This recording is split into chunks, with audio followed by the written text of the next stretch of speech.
Я предлагаю минут 3-5 подождать, а потом начать. У нас сегодня третий день семинара, он заключительный. Еще подключаются, да, люди? Да, еще подключается Инна Юрьевна. Еще раз здравствуйте. Я предлагаю еще минутки 5 подождать. Хорошо, давайте подождем. Ага, хорошо.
Да, не надо, она объясняет сейчас.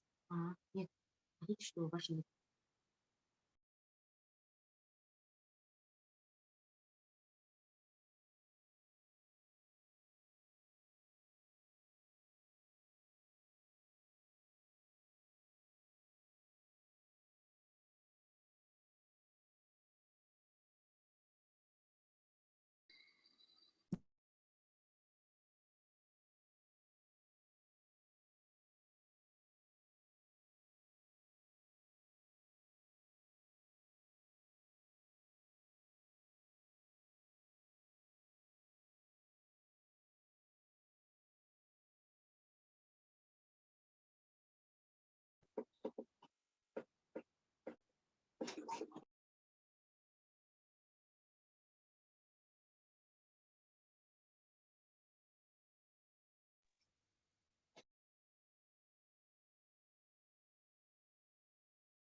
Мы еще не начали или у меня звука нет?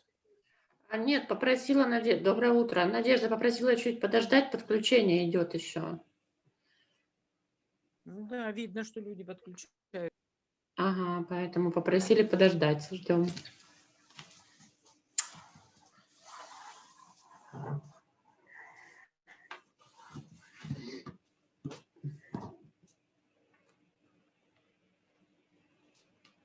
Как у вас сегодня там температура? В Холодно? Алдане потеплело, в Алдане в 2 раза почти потеплело. Сегодня 25 где-то. Для нас прям прелесть. Да, не представляю.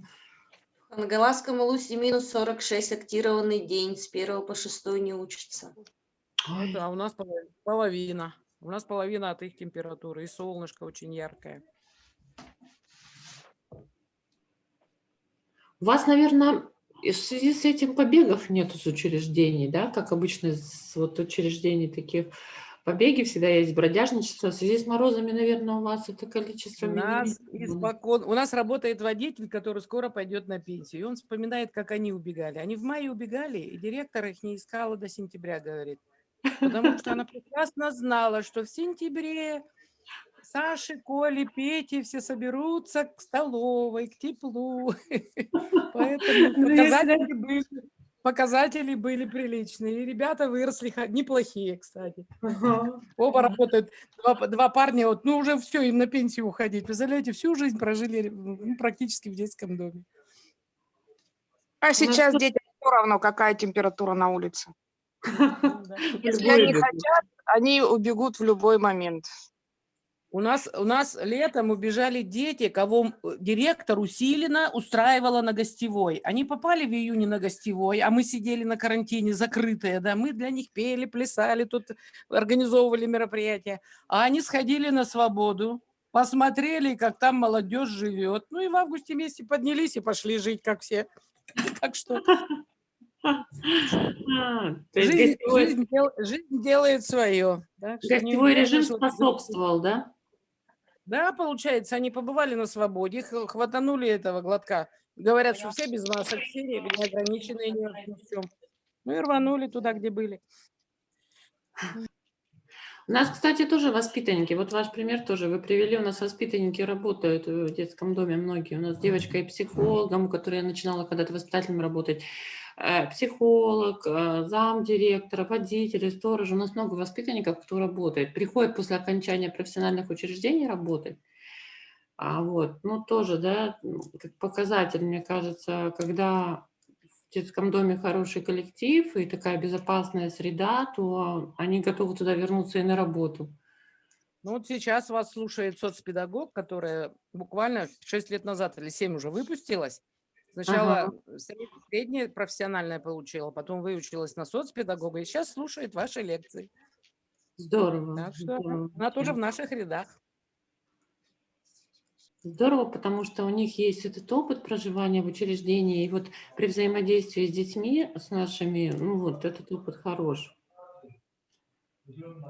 Во время эпидемии, вот когда на карантине сидели, эту девочку поставили на группу, и она справлялась с любого возраста группой так, как не справлялся ни один педагог.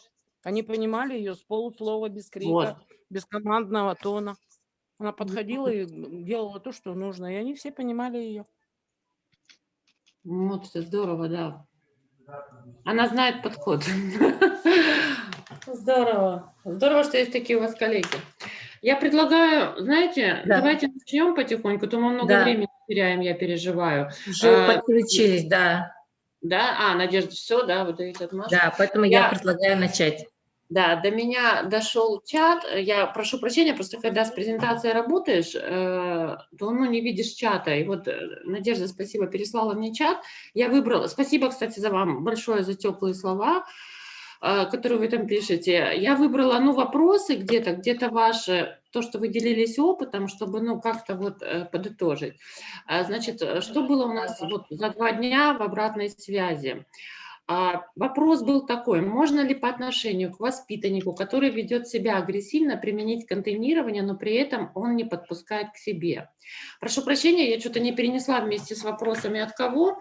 Я думаю, вы вспомните, кто какой вопрос задавал.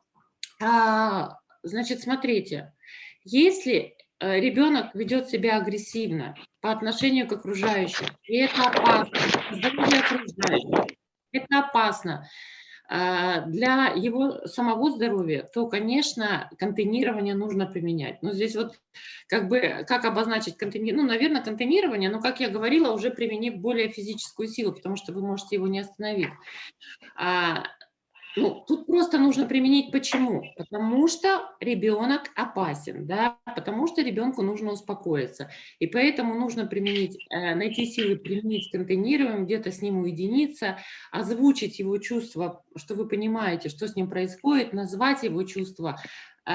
Может быть, уже какие-то инструменты у вас есть, которые помогают успокоить быстро, но контейнирование применять нужно, потому что он, ну, в этот момент он опасен и для себя, и для окружающих. Другой случай, вот про который мы с вами разбирали, что если ребенок переживает утрату, вы увидели, что ребенок переживает утрату, горе, да, но ребенок еще, да, там, ну, к примеру, да, потерял маму, у него привязанность с мамой сформирована, и он не доверяет еще взрослым. Вы для него еще новые люди.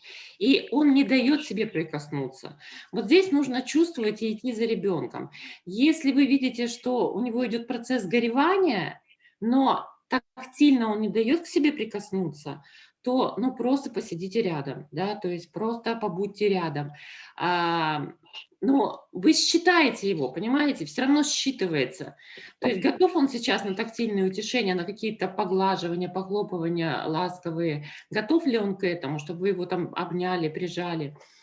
Или нет? Если нет, то просто побыть рядом. Вот здесь вот, конечно, через силу не надо, да, здесь не нужно контейнировать через силу. Ребенок не сразу подпускает взрослого, да, бывают те дети как раз-таки с той диффузной привязанностью, когда они там, он может подпустить сразу. И вы это должны считать индивидуально с каждого ребенка. И поверьте, вот, ну, вот в этом случае вы это считаете, вы почувствуете, хочет он сейчас прикосновения или нет. Еще раз повторюсь, в случае агрессии, да, нужно обезопасить ребенка. И вообще про тактильный контакт. Вы знаете, я не знаю, ну, не была в ваших учреждениях, есть установка в некоторых учреждениях, и мы с этим столкнулись, когда, вот я вам рассказывала на прошлой встрече про объединение детских домов, когда нас объединили, у нас абсолютно разные подходы были. И вот детский дом, который к нам присоединили, у них был подход такой. Ну вот все воспитатели, которые приходили туда работать, они рассказывали, что мы поначалу пытались вот тактильно с ребенком взаимодействовать, особенно с дошкольниками. Взаимодействовать, ну, дети находились в детском доме с 3 лет, и взаимодействовать тактильно, но их учили так, их учили внутри учреждения, их учили, что не нужно, вы делаете ребенку хуже, он привыкает к вам, потом, если мы ему найдем семью, как ему будет тяжело отвыкать. Вот эта установка, ну, в моем понимании, в понимании специалистов, кто вот опирается на программу привязанности, эта установка, она очень пагубна для детей. Смотрите, тактильный контакт ребенку необходим и в условиях учреждения. Там даже было вплоть до того, что не только тактильный контакт, а знаете, маленькие дети, они часто называют воспитателя мамой, да? Но это такая потребность, особенно те дети, которые из дома ребенка пришли, у них мамы не было, у них потребность, это потребность встроенная тоже, да, кого-то называть мамой, они называют мамой, вплоть до того, что запрещали называть мамой. Вот смотрите, тактильный контакт, в чем тут вообще подвох?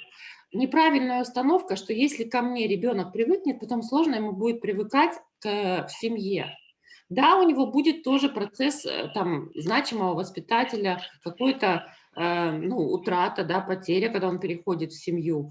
Но у него будет он сможет прожить это, у него будет навык формирования взаимоотношений со взрослым.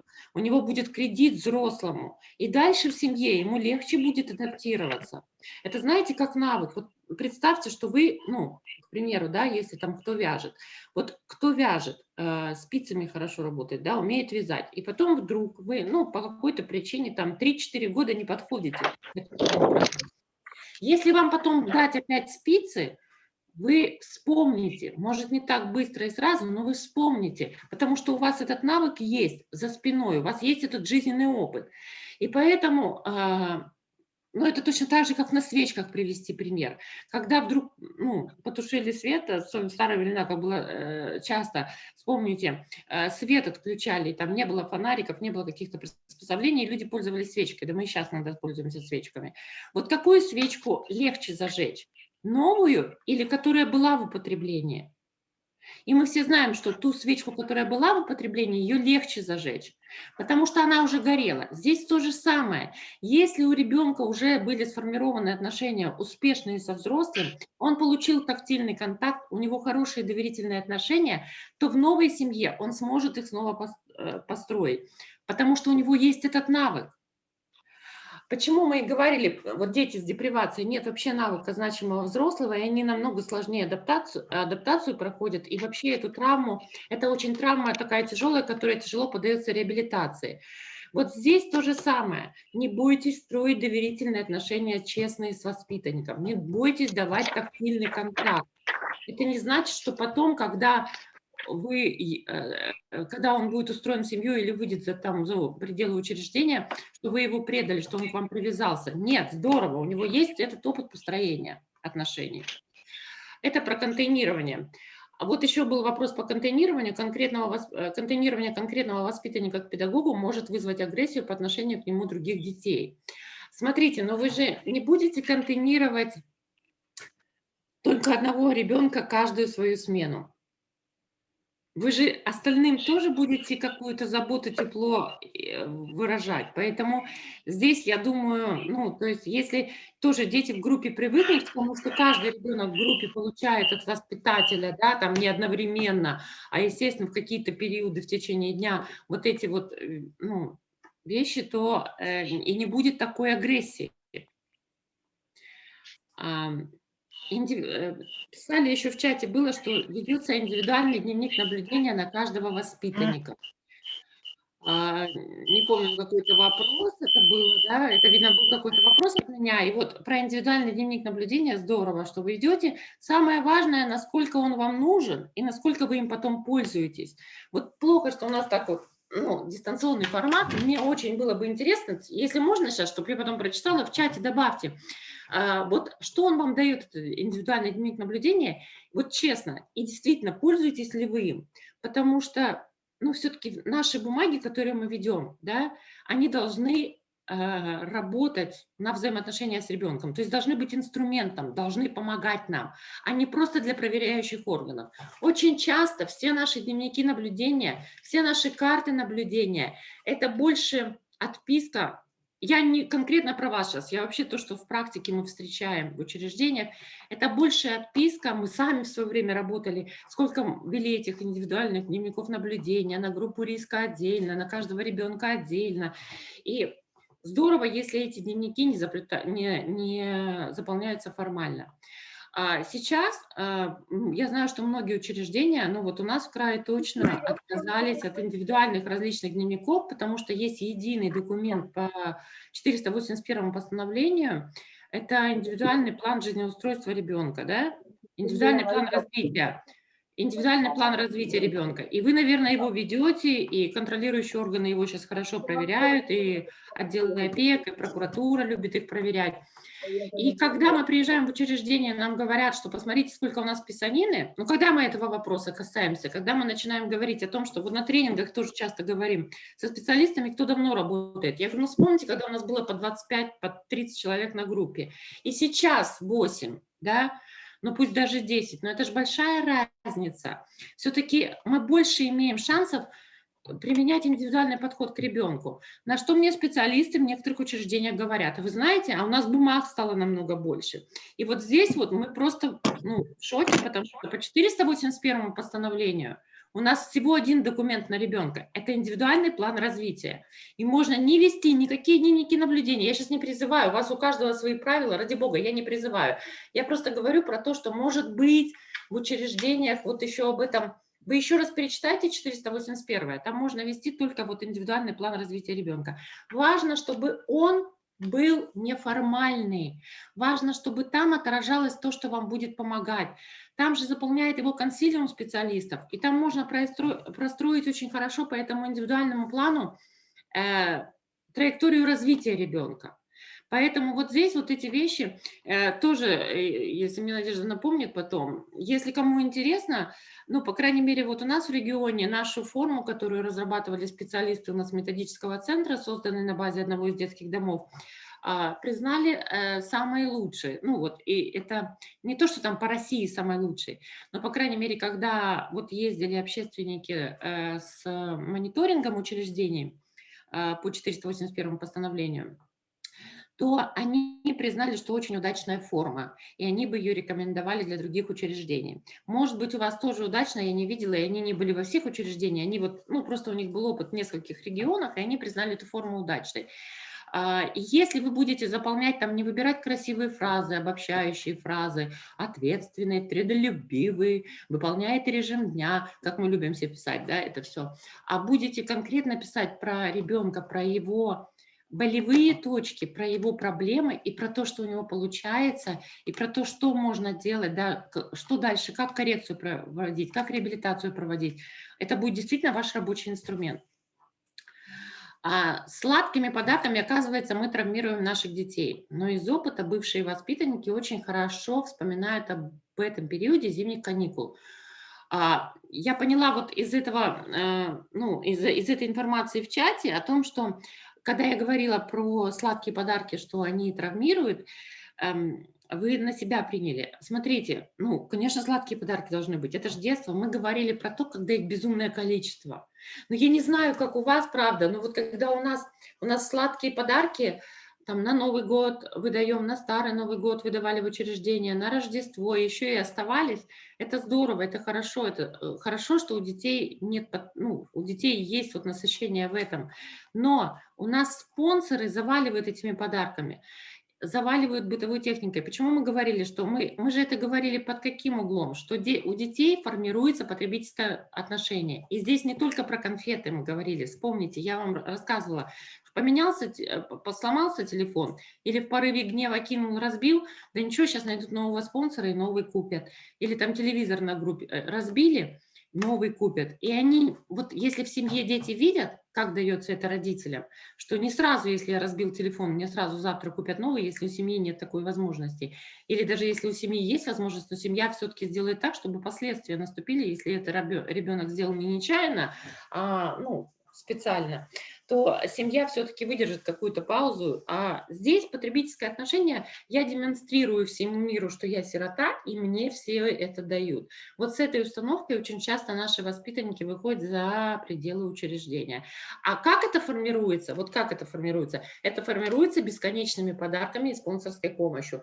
И здесь просто важно спонсоров повернуть, что нет, конечно, здорово, что мы с вами взаимодействуем, но помогать можно по-другому. Может, мы наймем репетиторов ребенку, который пришел к нам в 4 классе и даже не читает, да, если мы сами не справляемся в условиях учреждения. Или пришел 9-классник в сентябре, у которого в конце года сдавать экзамены, а он к нам пришел с такими пробелами, потому что он там в семье то ходил в школу, то не ходил. И школа закрывала глаза и ставила тройки. А теперь нам надо выпустить его, да, 9 класс. И мы понимаем, что мы не успеем. И, возможно, эти спонсоры не на подарки потратят деньги, а найдут хорошего репетитора, оплатят, да, чтобы с ребенком позанимались. И это будет в помощь ребенку, это будет в помощь воспитателю, это будет в помощь учреждению.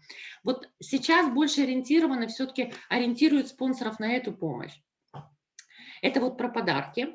Дальше, значит, ваша обратная связь была про родственников, и мне было очень интересно почитать про то, как вы находили родственников своим детям, о том, что вот находились родственники, которые понятия не имели, что племянники в детдоме, и забирали. Было нахождение мамы-подростка, который 13 лет считал, что он один на белом свете. И ваша установка, вот кто-то писал, что детям важно знать свои корни, какие бы они ни были, ну, прям, знаете, бальзам на душу, потому что, ну, не всегда в учреждениях с этим сталкиваешься, что ищут, что вот, ну, пришли в смену, отработали и все. Вы, ну, классно, вы ищете и понимаете, самое главное, понимаете, что для ребенка важны корни. Был печальный опыт, парень увидел маму на остановке в Якутске, которую показала сестра из автобуса, и однозначно сделал вывод: мамы нет. Если правильно я поняла эту информацию, что, ну, он был как разочарован мамой, да, возможно, там разочарован, я не знаю, там в каком виде она стояла и что на этой автобусной остановке, почему он сделал такой вывод, но я просто из этой информации, ну, бывает и такое, да, бывает и такое, и, может быть, ему нужно время принять, он увидел, да, он не ожидал, у него картинка мамы была совсем, в его картинке мира мама совсем была другая, представлялась, а тут ему показали, и произошло разочарование какое-то, неоправданные надежды. И тоже вот это тоже, кстати, дорожка страдания, которую мы с вами на прошлом занятии, на прошлом встрече проходили, и ее тоже нужно пройти. Бывает и такое. И если бы, вот еще была информация, если бы реально на встрече разбирали случаи, рассказать было много что, а дистанционно сложно быстро напечатать или докричаться. Мне самой этого, честно, очень не хватает разбора случаев, но будем дальше надеяться на то, что встретимся. Но случаи можно было, ну, описывать, и может быть действительно какой-то вот формат придумаем, что можно описывать и потом разбирать.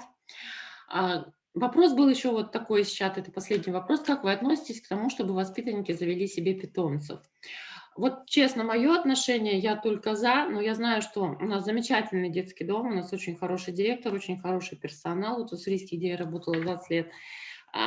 Но дело в том, что по требованиям Роспотребнадзора, я знаю, что, ну, по крайней мере, мы сталкивались с тем, что нельзя. Не знаю, как у вас часто, у нас довольно часто Роспотребнадзор устраивает проверки. И поэтому внутри учреждения нам нельзя было, хотя мы это приветствовали, но мы не запрещали детям заводить питомцев на территории. Да? У вас на территории есть различные хозяйственные постройки, там прачечная, там гараж, я не знаю. И у нас дети и кошек кормили, и собаки были, кормили, поэтому... Вот, ну, потому что, да, как мы научимся заботиться, если не о ком заботиться? Ну, здесь тоже вот этот такой момент. Не знаю, почему этот вопрос был задан. Я за, если у вас это получается, ну, в пределах разумного, конечно, а не завалить питомцами все учреждение, это, ну, сложно в наших условиях, то это здорово. Но я знаю, что по требованию Роспотребнадзора этого нельзя. Вот это вопросы и обратная связь, которая была с чата за 2 дня. Если у кого-то возникнут еще вопросы, пишите, пожалуйста, или включайтесь, выходите в эфир.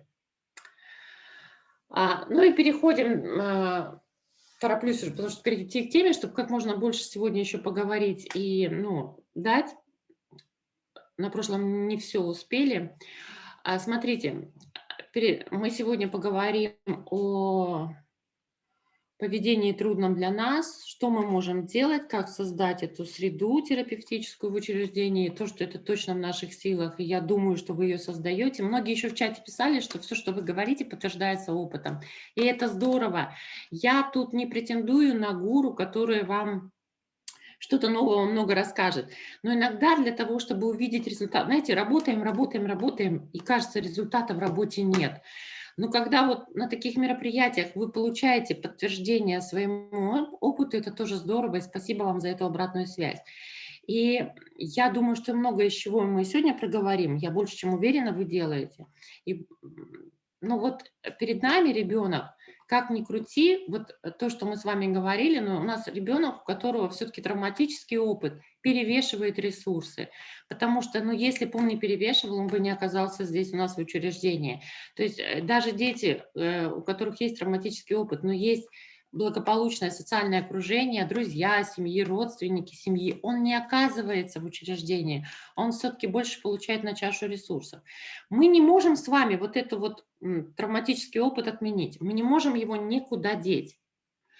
Он у нас есть, ребенок с ним, и мы можем, ресурс с ним тоже какой-то пришел, но пока травматический опыт перевешивает, чаша весов, вот эта травма перевешивает, ресурс он все равно получал, да, возможно, были добрые соседи, которые ему помогали, возможно, все-таки кто-то был из родственников, просто не могут его принять в семью и тоже его поддерживали, возможно, педагог в школе был, или воспитатель в детском саду какой, то есть какие-то ресурсы они получали, но вот оказались у нас, и наша задача на эту чашу ресурсов добавлять.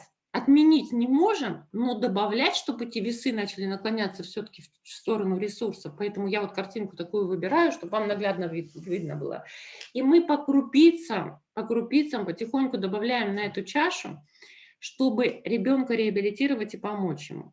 А в норме мы с вами знаем о том, что, ну, гармоничный ребенок – это когда вот, ну, как пазлы, да, как дети собирают пазлы в картинке.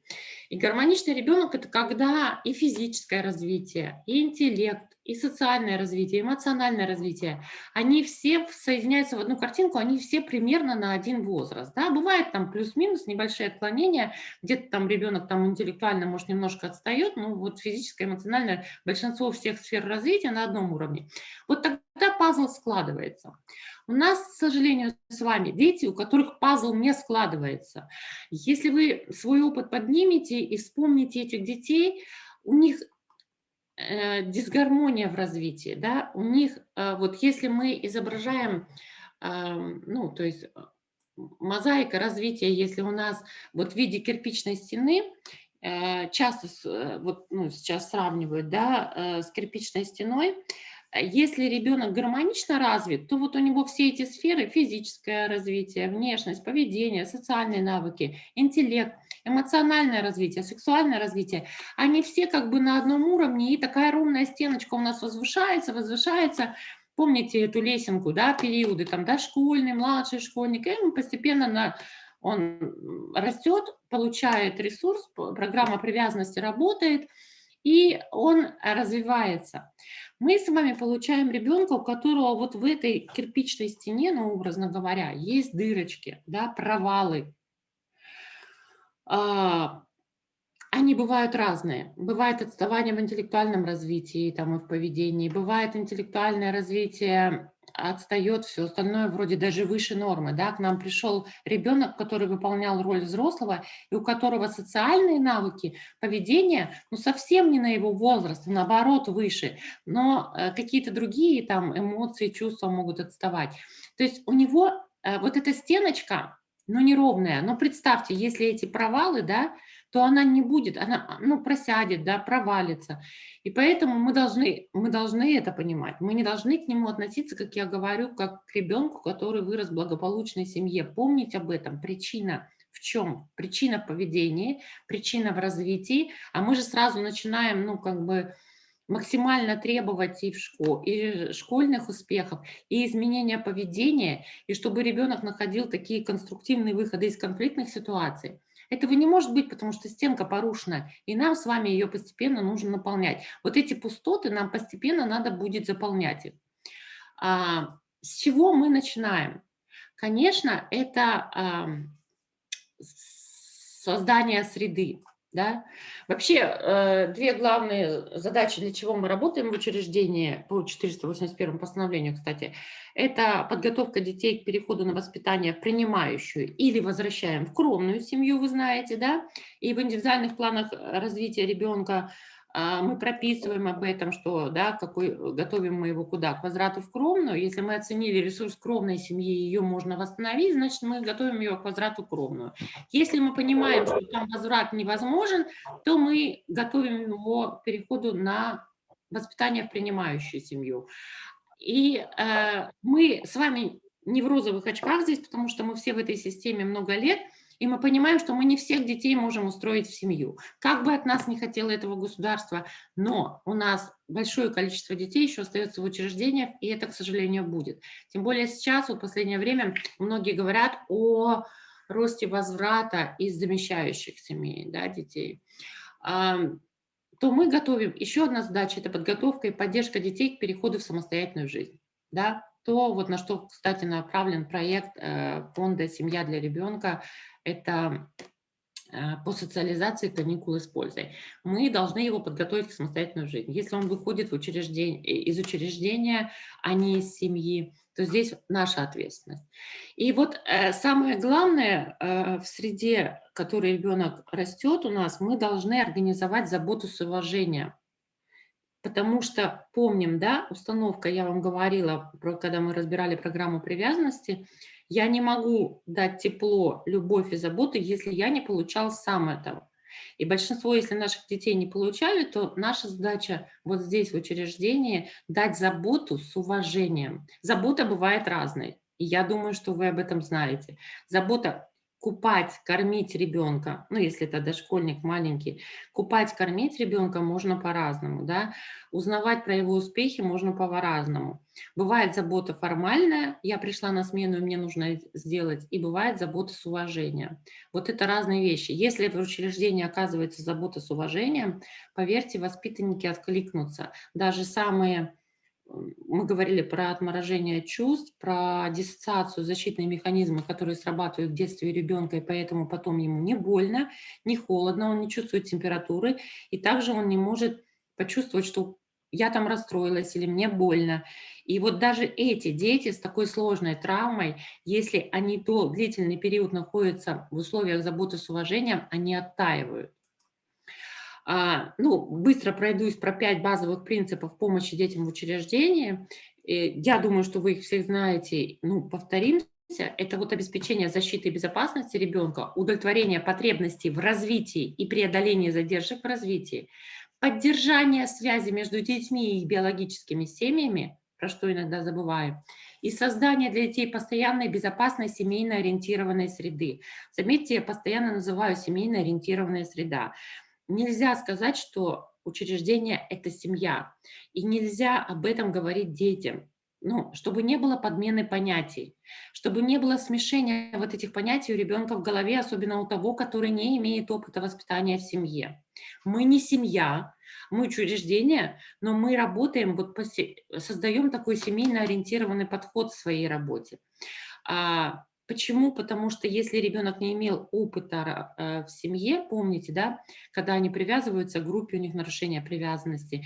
И здесь тоже опасна подмена понятий. Мы большая семья, да, то есть вот, ну, потому что, а может, мы этого ребенка потом устроим в семью, да и потом все равно, даже если не устроим, он выйдет из учреждения, он все-таки должен знать, что такое семья, что такое вот, ну, учреждение. Работа в качестве члена команды профессионалов. Это тоже один из базовых принципов помощи детям. Смотрите, работа в качестве члена команды. Я всегда говорю, один воспитатель в одного ничего не сделает. Здесь очень много зависит и очень сильно влияет на развитие наших детей, на построение с ними отношений, среда в коллективе. Я понимаю, что все бывает в коллективах, тем более в наших коллективах большинство обычно женщин. Все бывает, но все-таки, если в коллективе теплые отношения, если в коллективе заботятся о микроклимате, о состоянии сотрудников, о том, чтобы сотрудники не выгорели, работают на профилактику эмоционального выгорания. Если коллектив стабильный в учреждении, это очень важно. А это командная работа. Вообще командная работа с ребенком, когда мне помогают узкие специалисты, когда я могу обратиться к администрации, не боясь, что там мне накажут и выговор влепят, если я поделюсь вот своими трудностями. Вот это командная работа 100%. Смотрите, в чем заключается терапия. Мы уже вскользь, когда говорили про привязанность, мы говорили про некоторые моменты, но сейчас вот более подробно. Вообще я хочу показать, я не знаю, сейчас видно, вот книжку я показываю, видно, нет? Я забыла ее вывести на слайд. Дети с нарушением привязанности. Это написал Нильс Питер Рюгард. Я когда-то была на его обучающем семинаре. Он сам прошел опыт, да, то есть тоже был в учреждении. И вот это хорошая книга, где он описывает вот про среду, которую необходимо создавать в учреждении. Ее в магазинах в продаже нет, ее можно выписывать, но я знаю, что она очень достаточно дорогая, да, то есть такая, потому что штучная, ее там переводили эстонцы, по-моему, и она достаточно штучная, может, сейчас уже появилась, но я прям советую всем, если есть возможность, найдите ее, почитайте. Я посмотрю, сейчас не обещаю, по-моему, она у меня где-то была в электронном виде, если что, в рассылку, когда мы будем рассылать вот все методические материалы, то я ее постараюсь включить. Но это вот как раз-таки про среду в учреждениях. Смотрите, мы говорили с вами про 481 постановление, которое работает как раз-таки, да, помогает, вот, ну и много в нем, в 481 постановлении пунктов, которые говорят про, ну, там напрямую не написано, но мы сейчас с вами понимаем, что они как раз-таки вот про привязанность. Отсутствие резких изменений и определенность. Вот это очень важно для ребенка, особенно когда он только поступил.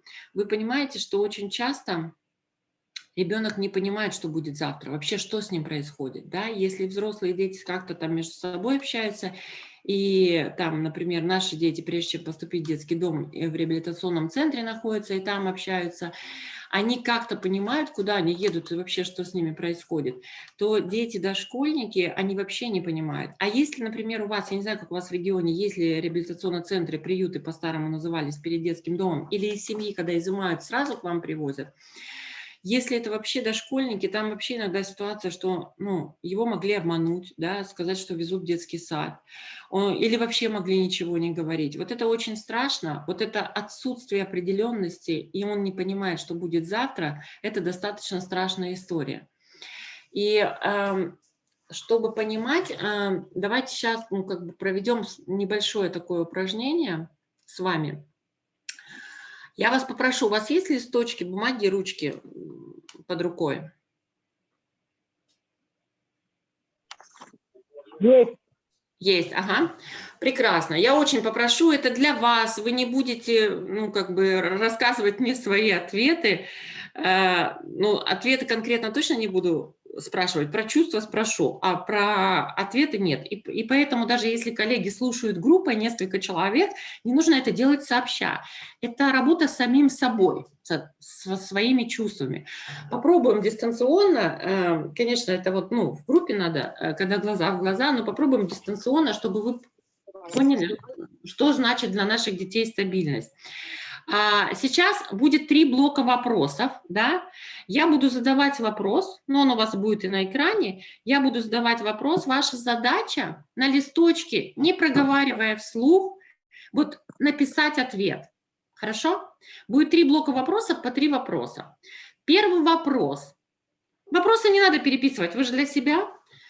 Первый вопрос. Что вы думаете делать завтра? Напомню, завтра 9 февраля, вторник.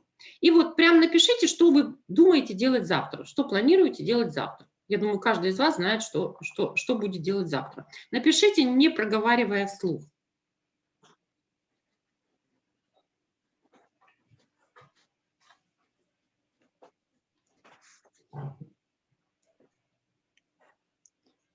Второй вопрос, я думаю, это не составило труда, поэтому вы быстро, да, то есть не подробно весь день, но основное содержание дня уже написали.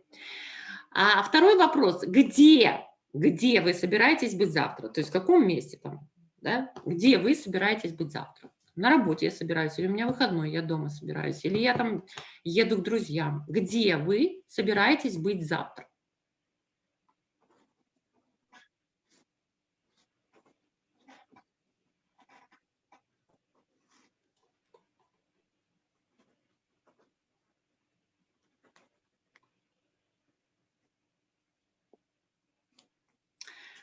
Третий вопрос. Вы успеваете?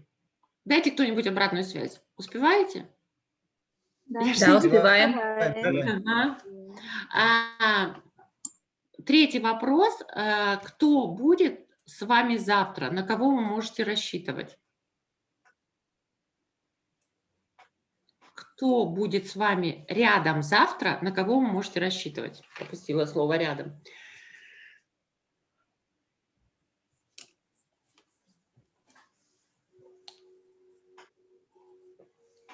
Перед вторым блоком вопросов поделитесь, кто написал, буквально там 1-2 слова. Скажите, сложно было вам вот этот план на завтра делать?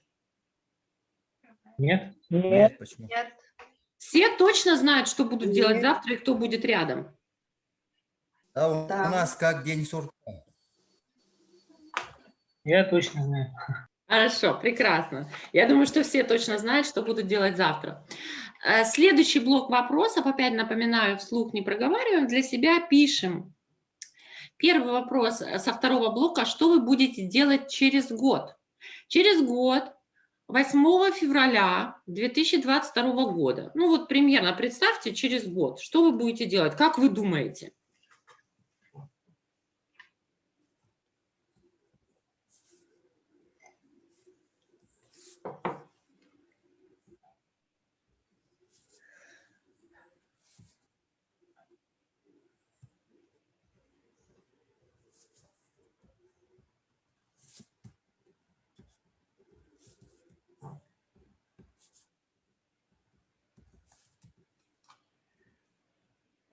Следующий вопрос. Где вы надеетесь быть через год?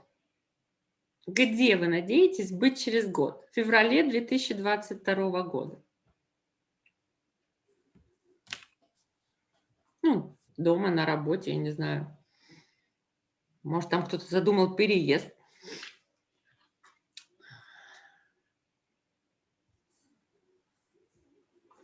И следующий вопрос. С кем вы будете через год? Кто будет рядом с вами через год? Как вы думаете, в феврале 2022 года кто с вами рядом будет?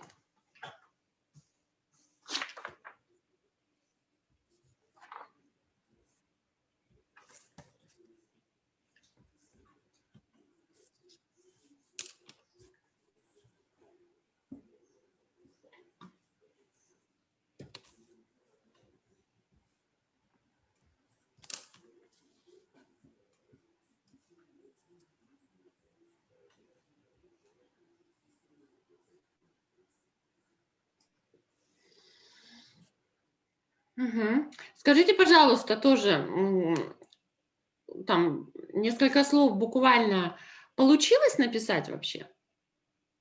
Ну, конечно, в первом блоке мы более уверенно писали, а второй блок это у нас уже задумались, а потому что это наши предположения.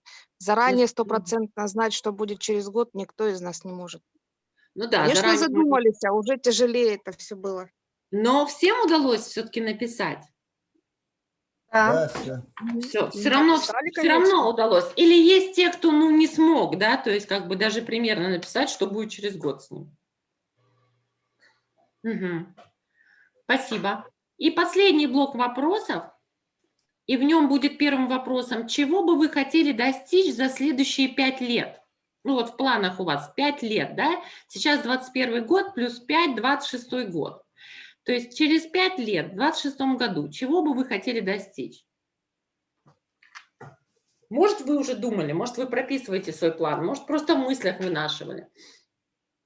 Может, кто-то не хочет ничего менять, да, и будет то же самое.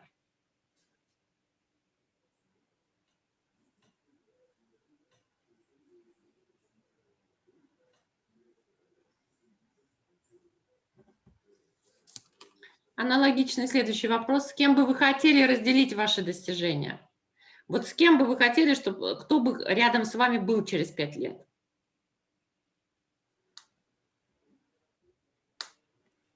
С кем бы вы хотели разделить ваши достижения? Кого бы вы рядом хотели видеть через 5 лет?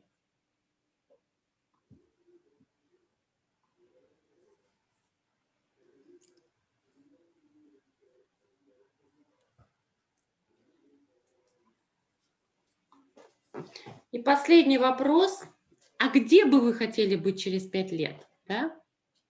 То есть вы написали, чего бы хотели достичь, кто бы был рядом с вами, с кем бы вы хотели разделить ваши достижения, и где бы вы хотели быть через 5 лет.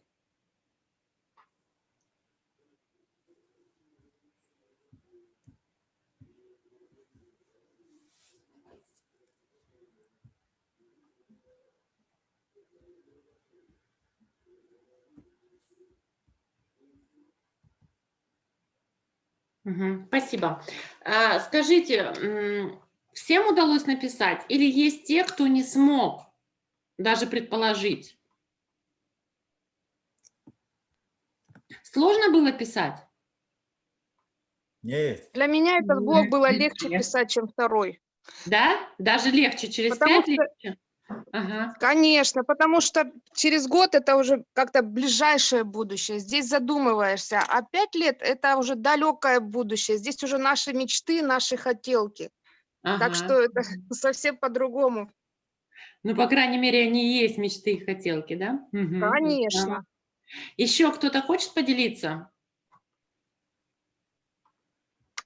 У меня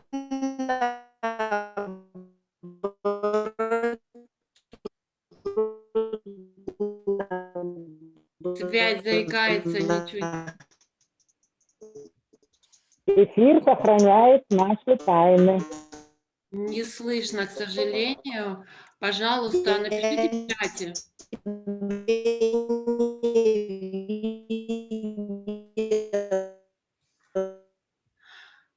Коллеги, напишите в чате, не слышно вас сейчас.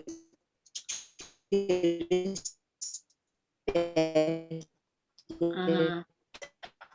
Коллеги, к сожалению, вас не слышно, кто вот сейчас говорил, вообще связь прерывается. Если пишите в чате.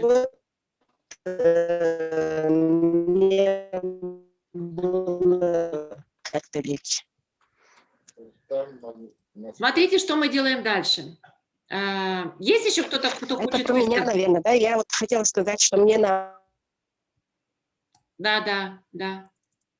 Прервался звук опять.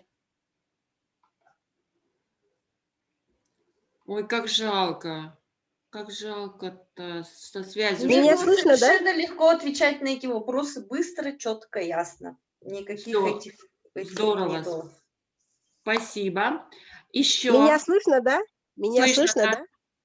Ага, я бы хотела наоборот сказать, что мне вот за 5 лет очень трудно было написать, потому что я не хотела себя там, это, ну, трудно было. А вот год как-то легче стало. Вот, видите, у Обычно каждого по-разному. Через год легче, у я кого-то здесь и через сейчас 5. живу, а Ага. не в будущем. Вот. Здорово. Ну, мы все разные, да, но, по крайней мере, все справились и все написали, правда? Я так понимаю. Или есть все-таки те, кто не смог? Ну, тишина, значит, все написали. Смотрите, что мы делаем дальше. Пожалуйста, возьмите свои листочки, на которых вы писали, в руки, взяли в руки все листочки. Я надеюсь, что все честно делают, даже у кого видео отключено. И теперь вот так, пожалуйста, сминайте. Я вам буду рассказывать. В жизни бывают у нас разные обстоятельства. К сожалению, не всегда все зависит от нас. С тем же ковидом, да, который пришел к нам. И жизнь такая штука, что мы планируем, но бывают такие обстоятельства, что, вот понимаете, бах, мир рухнул, и наши планы не сбились. И теперь эти листочки, пожалуйста, как можно дальше откиньте от себя. Я выкинула, да. Если бы я сейчас была с вами в одной, в аудитории, как это упражнение мы проводим обычно, я бы еще по ним потопталась. А тот, кто этого не сделал, я 100% уверена, что кто-то сейчас сидит и этого не делает, я бы забрала силой. А что нам это дает? Вот сейчас. Поделитесь своими ощущениями, чувствами. Я понимаю, что дистанционный формат, но может у кого-то получилось прочувствовать, что нам это дает, когда наши планы разрушились, да? Их нас заставили выкинуть. Надо жить здесь и сейчас, радоваться каждому дню, сегодняшнему. Хорошо, спасибо. А еще у кого какие мысли? Пустота. Пустота. Свобода. Что? Свободу? Дмитрий. У Дмитрия свобода. Видите, у кого-то пустота, у Дмитрия свобода, у всех по-разному. Без эмоций. Без у меня облегчение. Облегчение даже есть. Видите? Угу. Еще у кого? Свобода выбора. Даже свобода выбора. Меня лишили, я теперь не знаю, что будет завтра, но у меня есть свобода выбора, да? Смотрите, какие у нас разные абсолютно чувства, да? Еще кто может поделиться? Совершенно спокойствие к тому, что действительно в связи связано с этим карантином, что будет завтра, что будет через год, это неизвестно. Да. К сожалению, да. Вот, наверное, еще до 2020 года, может быть, мы так резко не представляли, или так ярко не представляли, что может обрушиться, да, и что нашу жизнь может изменить. И хорошо, если изменения произошли там без таких тяжелых утрат и потерь. Но ведь многие эти изменения этот год, многие из нас и потеряли, и произошли утраты. И планы-то у многих изменились, у большинства, наверное, изменились. Когда и поменялся режим работы на дистанционный, и у вас, когда вы сидели там, да, на карантинах и безвыездно, я знаю, что у нас были учреждения, которые безвыездно работали вахтовым методом, когда специалисты захотели там на 2 недели, на неделю, и только потом менялись, и семьи были без них. Поэтому, да, эпидемиологическая обстановка в стране, конечно, поменяла абсолютно у многих и режим работы, и вообще режим жизни. ситуация не из лучших. Ну вот смотрите, спасибо вам за обратную связь. Конечно, здорово, у кого там появилась свобода выбора, но я понимаю, что это, скорее всего, потому что мы делаем вот в этих условиях, это, ну, всего лишь бумажка. Я хочу сказать, что на самом деле, да, когда вот проводишь это упражнение, что оно нам дает, такие упражнения? Мы начинаем на себе прочувствовать, когда я начинаю забирать, топтаться по ним, мы начинаем себе прочувствовать, как ужасно, когда наши планы рушатся, и мы не знаем, что будет завтра. Эта неизвестность, она действительно пугает. Это здорово, ну, свобода выбора, да, но на самом деле неизвестность, она вот... Подушка безопасности, она, которая должна быть у нас у всех, она просто рушится, она лопается, как, знаете, вот автомобиль едет, авария, и вот эта подушка безопасности срабатывает, вот неизвестность, она как раз-таки вот всю нашу безопасность может подорвать. На что вообще это направлено было упражнение? Это на то, чтобы почувствовать, насколько вот это, вот то, о чем мы говорили, что отсутствие резких изменений и определенности, она важна для наших травмированных детей. Кому удалось прочувствовать пустота, да, сложно. Кто вспоминает прошлый год, когда начало все меняться. Вот наши дети поступают в учреждения очень часто, и они правда не знают, что будет завтра. И у них нет этих планов. И с ним надо обязательно об этом говорить. С ним надо честно говорить, не надо ему давать обещания. Да вот, может, завтра мама твоя там пойдет и закодируется, и скоро тебя заберет.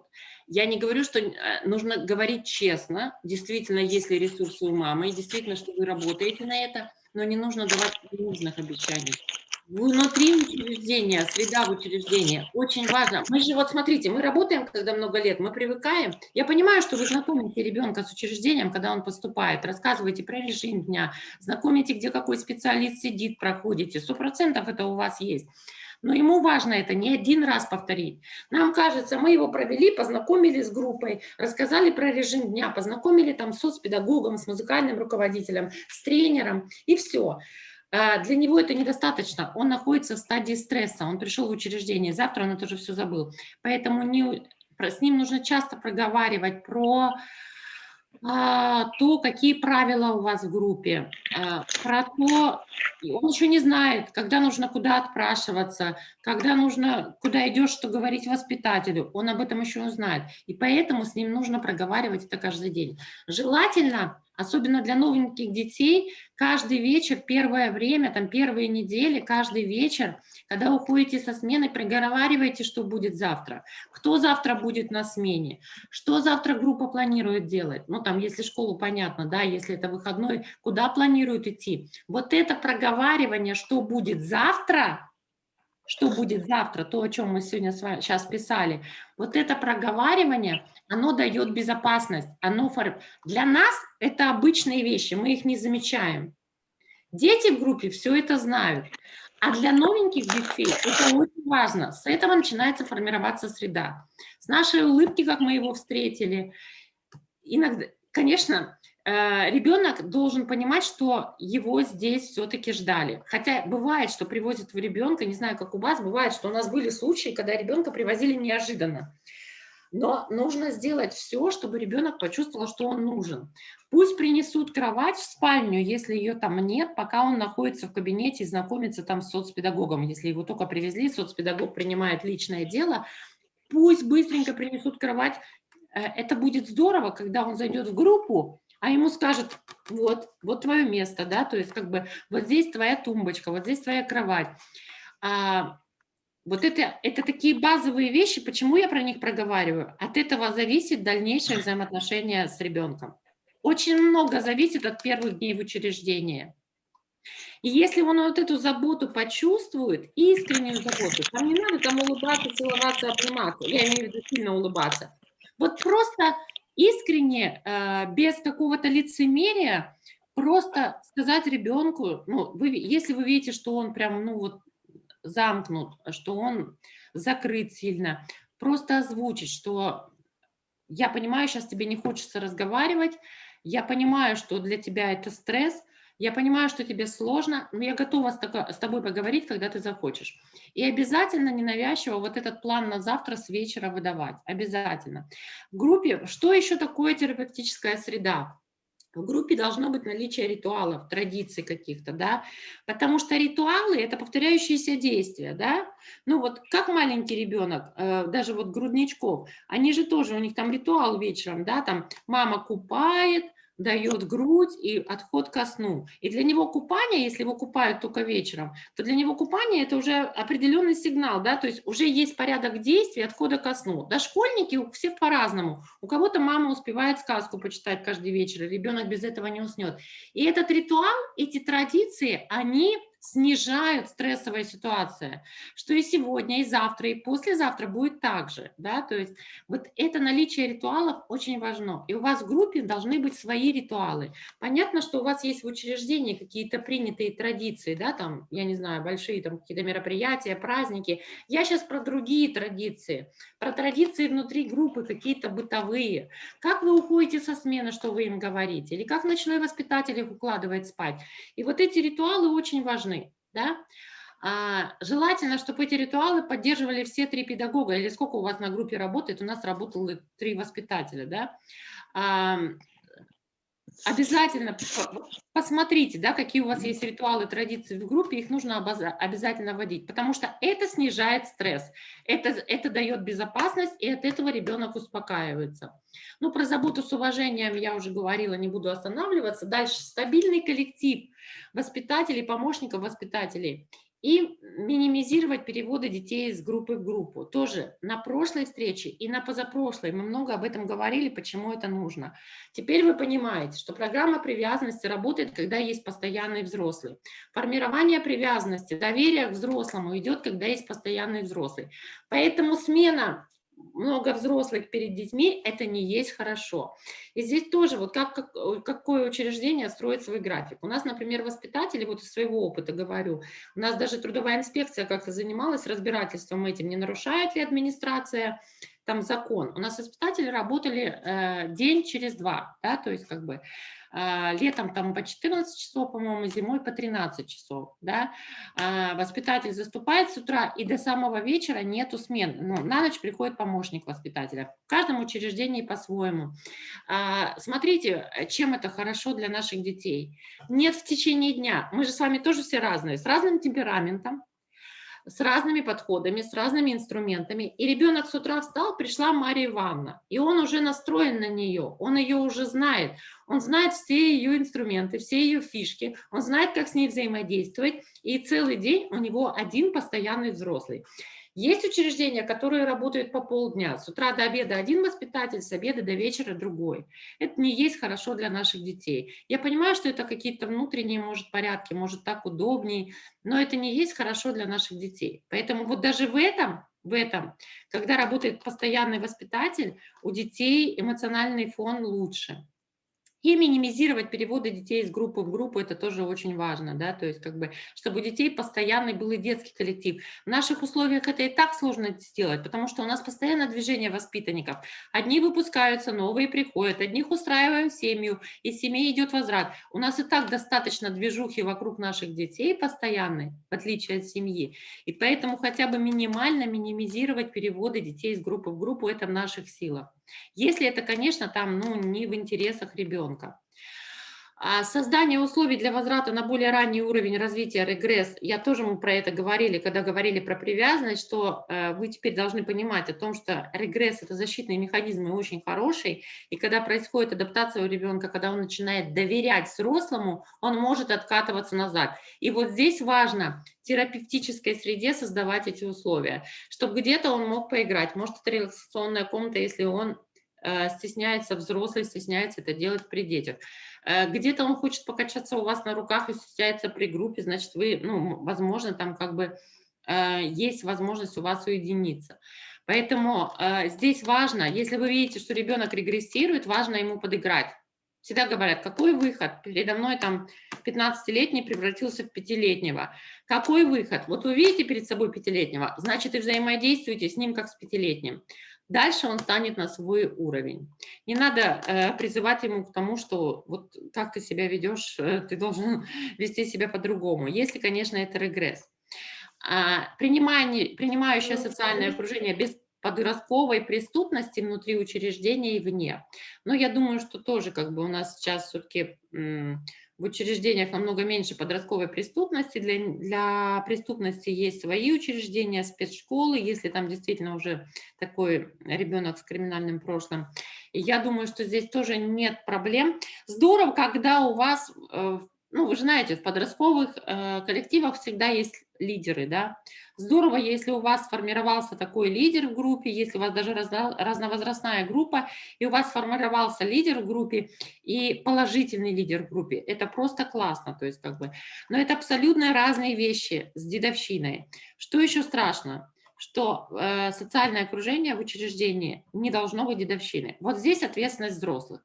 Когда начинаешь говорить со специалистами, они говорят, ну вы что хотели, коллективный образ жизни, это всегда так, как в армии там, и поэтому старшие как бы нет. Вот здесь наша зона ответственности. Я как взрослый, властный взрослый, не допущу дедовщины в группе. Я не допущу, чтобы старшие... Забота и помощь – это разные вещи.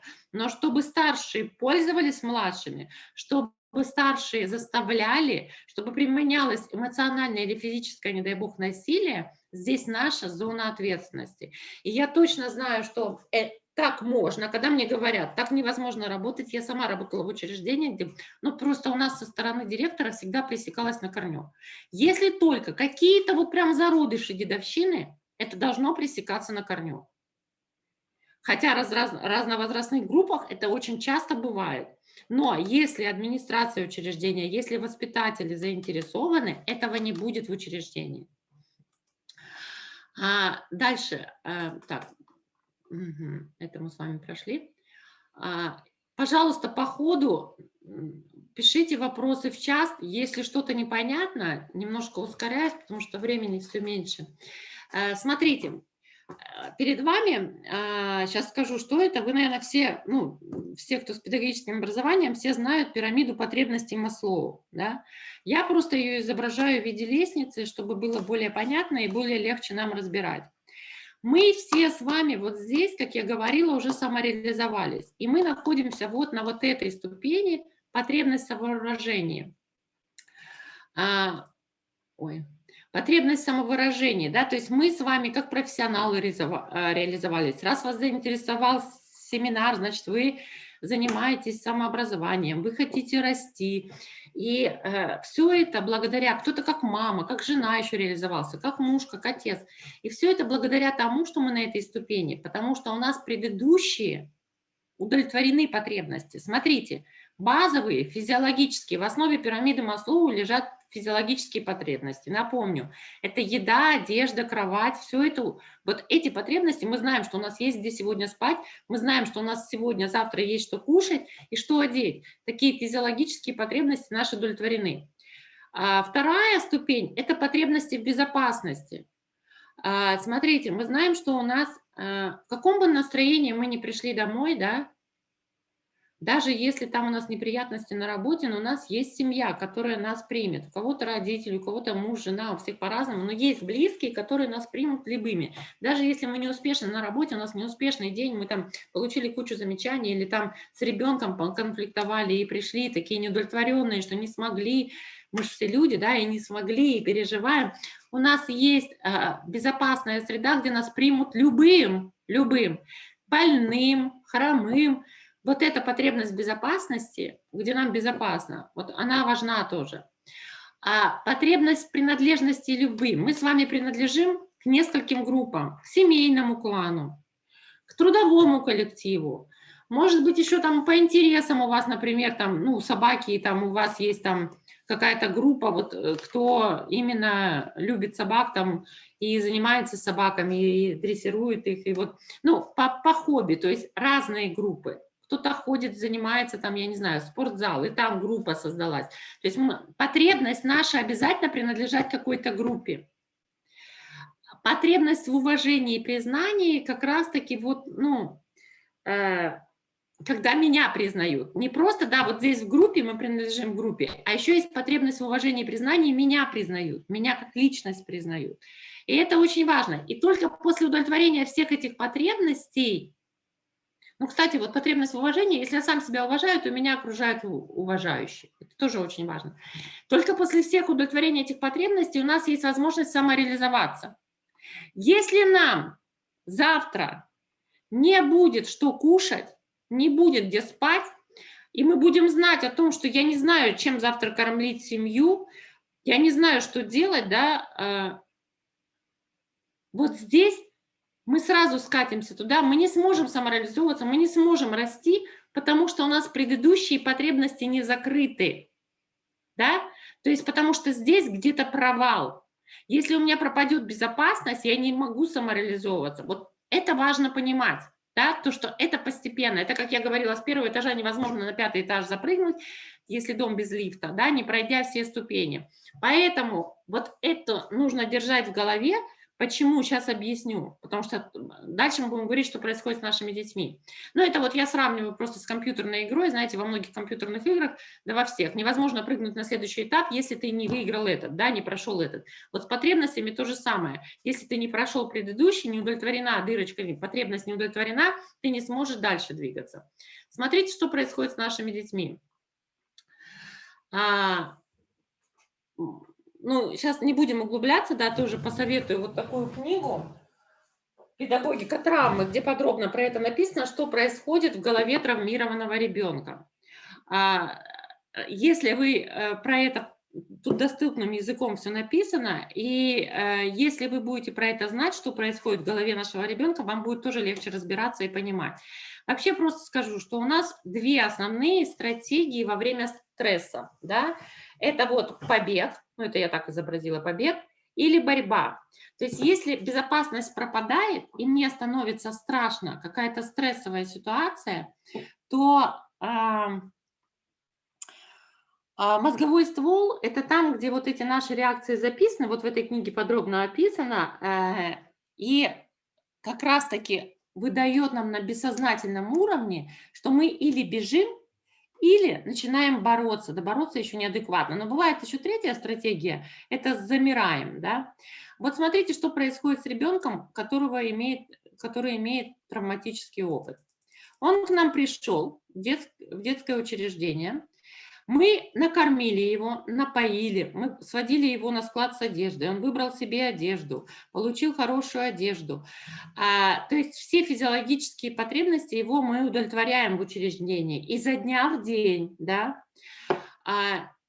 Потребность в безопасности такая, знаете, какая? У нас там и пожарная безопасность, да, у нас там, ну, естественно, охрана на вахте или там вахтер у каждого по-разному, да. И, конечно, там и двери закрываются, да, там на ночь в учреждении. Вот такие элементарные потребности, безопасность, конечно, мы удовлетворяем. Но еще есть та безопасность, про которую я сейчас говорила, да, безопасность, когда меня принимают любым, косой, хромой, натворил что-то, и меня принимают любым. Вот эта потребность, она у наших детей провалена, потому что предыдущие 2 дня мы на это с вами работали, про травмы говорили, и она часто очень провалена, и ее нужно формировать вот здесь в учреждении. А что мы часто начинаем делать? Ну, у нас же, а если это еще учебный год, и если тут же нужно отдавать ребенка в школу, и тут же нужно, чтобы он учился и выполнял домашние задания, а еще если это, например, там какой-то фестиваль, конкурс краевой, нужно, чтобы дети выступали, и массовая занятость, и мы тут его еще пихаем, давай, ты должен танцевать, а нравится тебе, не нравится. Ну, это к примеру, не про вас, вообще просто как пример привожу, чтобы было понятно. То есть мы сразу его, ты должен танцевать, ты должен учиться, мы хотим, чтобы у него вот это вот сразу вот здесь он оказался, вот, на последней ступени, там потребность самовыражения. Начинался вот в саморазвитии, да, вот он нам выдал вот здесь результаты, мы сразу хотим. А мы удовлетворяем только физиологические потребности, потому что вот эта безопасность, она формируется довольно-таки долго. Он за 2 дня, за 3 дня, через неделю он вам еще не будет доверять до конца, да, потому что у него есть предательство взрослых. Почему он здесь оказался? Потому что он пережил предательство взрослых. потому что у него что-то там в семье было не так, и он оказался здесь, потому что взрослые не обеспечили ему безопасность, потому что была угроза жизни и здоровья, и он здесь оказался. И поэтому, чтобы снова сформировать взаимоотношения со взрослыми, ему нужно время, просто время. А мы ему этого времени не даем. Мы начинаем тут же его тянуть, вот как я говорю, за уши, не питать корни. А принадлежность, ему нужно почувствовать, что он здесь к этой группе принадлежит, да, стать каким-то своим в этой группе, в которую он поступил.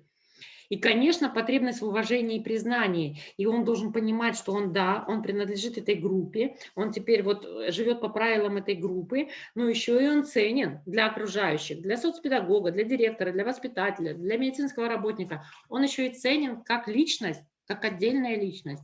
И вот только когда все эти ступени начинают удовлетворяться, только после этого мы можем ждать каких-то результатов в развитии или изменения положительного в поведении. У нас часто что бывает? У нас часто бывает, ну, здесь я ремень, не убрала фотографию ремня, вообще часто как бы это вот для приемных родителей мы говорим, когда родители срываются, особенно если ребенок с опытом физического наказания, и он выводит, как мы говорили, манипулирует родителей, и родители срываются. И вроде вот, знаете, строили отношения, несколько месяцев прошло, строили отношения, а потом вот один такой вот срыв, он может просто все, что вы строили, все, что вот эти ступеньки строились, скатиться, да, и вернуться опять на вот эту первую ступень. Потому что вот в этот момент, когда произошло насилие, не обязательно физическое, может быть эмоциональное, вот крик, да, эмоциональное насилие, оскорбление, уничижение, оскорбление личности ребенка, да, когда мы часто переходим иногда на эмоциях на личность ребенка, хотим осудить поступок, ну мы же люди тоже, да, и начинаем переходить на эмоции, вот как я говорила, ты будешь как твоя мама шалава или там еще что-нибудь, да, такой же наркоман, как твой отец станешь. То есть происходит эмоциональное насилие или физическое насилие, то все, что мы с вами добивались в течение нескольких месяцев или там год и больше, то мы перечеркиваем, и ребенок снова скатывается вот сюда, на первую ступень, и понятно, что физиологические потребности, они будут удовлетворяться, а вот дальше мы будем с вами работать с нуля и строить безопасность заново. И я вот эту вот схему показываю вам, чтобы вы понимали, насколько иногда наши фразы, слова могут действовать на ребенка. Поэтому вот здесь очень важно не торопиться, постепенно выстраивать вот эти отношения, чтобы, если мы хотим получить, чтобы ребенок развивался, да, если мы хотим получить, чтобы какие-то у ребенка были положительные изменения, позитивные изменения в поведении и вообще в развитии его. Потому что как только, почему это происходит, почему он скатывается сюда? Потому что как только мы применяем эмоциональное, физическое насилие, не просто там, не разово, там, не просто, а потом там вскипела, сказала, потом подошла, извинилась и сказала, ты знаешь, на эмоциях сказала, а это систематически, то это вообще у ребенка срабатывает, мне страшно. И, конечно, тут вот эти стратегии борьба или побег, да, то есть или бежит, или борется, или протестное поведение оказывает. Ему же надо выживать. Что еще входит в стабильную среду? Контакты с кровными родственниками. Почему это важно? Сохранение семейной идентичности ребенка, сохранение позитивных представлений о своей семье, восприятие себя как хорошего, достойного члена своей семьи. Это важно для ребенка и для вас. Потому что как только вы будете, он почувствует, что я могу свободно с воспитателем об этом говорить, что нет отсюда никакой негативной оценки, и что воспитатель готов об этом со мной разговаривать, или соцпедагог, или психолог, взаимоотношения переходят абсолютно на новый уровень. Почему родственники часто не навещают, да, мы говорим, я готов поддерживать, да, у нас учреждение не запрещает поддержку с родственниками, но они сами не ходят. И когда мы начинаем разговаривать, а оказывается, вначале-то, когда ребенок только поступил к нам, они начинали ходить к нам. Но что часто бывает с родственниками? Бывает, это они перестают ходить, это как защитная агрессия к учреждению. Они чувствуют себя, что бы мы про них ни думали, я не говорю сейчас про 100% всех родственников наших детей, но очень часто даже неблагополучные родители, мама, папа, они чувствуют себя все-таки опозоренными и неполноценными. Все-таки не у всех там атрофировано вот это чувство вины и чувство совести. Бывает, что у них мысли, что ребенок забыл родителей, просто забыл.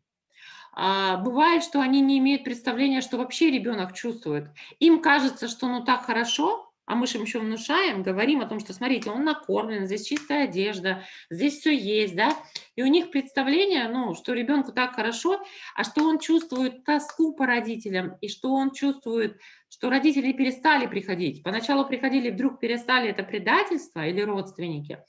Они даже об этом не думают. И с ними нужно разговаривать об этом обязательно. Очень часто, смотрите, очень часто поведение родителей кровных определяет чувство вины. Ну, слайд вы сами можете проверять, прочитать. Я так скажу, что у нас в норме вообще нормальное чувство вины, не разрушающее, а в норме оно должно быть обязательно. Почему? Потому что оно нам с вами помогает выполнять какие-то нормы в обществе, да? Ну, то есть нормы поведения в обществе. Оно помогает сопереживать, если мы что-то натворили, ну, что-то сделали не так, да? Оно, ну, вообще чувство вины, оно формирует самокритику у нас. Вина, она стимулирует процессы, которые, мыслительные процессы, она как раз-таки нас может подтолкнуть к каким-то действиям, чтобы исправить ситуацию. Ну, вы сами по себе знаете, что мы же не идеальные все. И если мы что-то где-то там накосячили, там, да, там, ну, сказали не так где-то там что-то, вот чувство вины потом заставляет нас исправиться, да, исправить ситуацию. Нормальное чувство вины, оно имеет такую очень мощную силу, которая, в принципе, помогает добиваться позитивных изменений в семье. Но если оно не разрушительное. Поэтому с чувством вины у родителей обязательно нужно работать. Обязательно нужно специалистам, психологу, соцпедагогу, кто у вас работает с кровной семьей, обязательно нужно с родителями говорить, потому что это стимулирует исправлять допущенную ситуацию. И, возможно, это поможет вернуть ребенка в семью. То есть обязательно нужно проговаривать с родителями. Родители не должны бояться к нам приходить на консультацию. Мы не должны давать такую вот прям критическую оценку их действиям, да? Мы должны их поддерживать в том, что если они хотят, и мы готовы помочь изменить ситуацию в семье, чтобы ребенка вернуть. Что часто бывает? Приходит родитель, да, один раз пришел, второй раз пришел. Даже если сотрудники знают про то, что как нужно общаться с кровными родителями, то бывает, наверное, в случае из практики скажу, бывает там на вахте, да, что-нибудь скажут, что ты теперь сюда ходишь, какая-нибудь бабушка-вахтерша, что ты теперь сюда ходишь, вот сначала пил, ребенок оказался здесь, теперь ходишь к нему. Ну, это если вот когда еще родитель там не лишен прав и ограничен в правах, и там разрешение, отдел опеки дает разрешение на общение с ребенком. И очень часто родители, послушав раз, второй раз, ну, мы говорим про трезвых родителей, конечно, не в алкогольном опьянении, которые приходят, а которые приходят в трезвом виде. Они раз пришли, второй раз пришли. И, конечно, вот эти и даже если не говорим, но осуждающие взгляды, то есть наступает желание избегать людей, которые мне напомнят о том, что у меня это произошло, о том, что мой ребенок оказался в учреждении. У них постепенно возникает, ну, и постепенно сначала их приходы реже, а потом они вообще перестают ходить. А мы трактуем это, что ребенка забыли. А у него, возможно, вот это вот желание избегать. Меня здесь осуждают, а у него там еще не атрофированы, да, он там не совсем и скатился по этой социальной лестнице, еще чувство вины, чувство совести присутствует, и как раз-таки вот оно его изъедает изнутри, а тут каждый раз он приходит, и ему каждый раз напоминают о том, что вот докатился до такой жизни, что ребенок оказался в учреждении. У него появляется установка «я плохой родитель», естественно, и вся моя жизнь не удалась. Вот это разрушительное чувство вины. И вот разрушительное чувство вины, оно как раз-таки не является движущей силой для позитивных изменений в жизни семьи.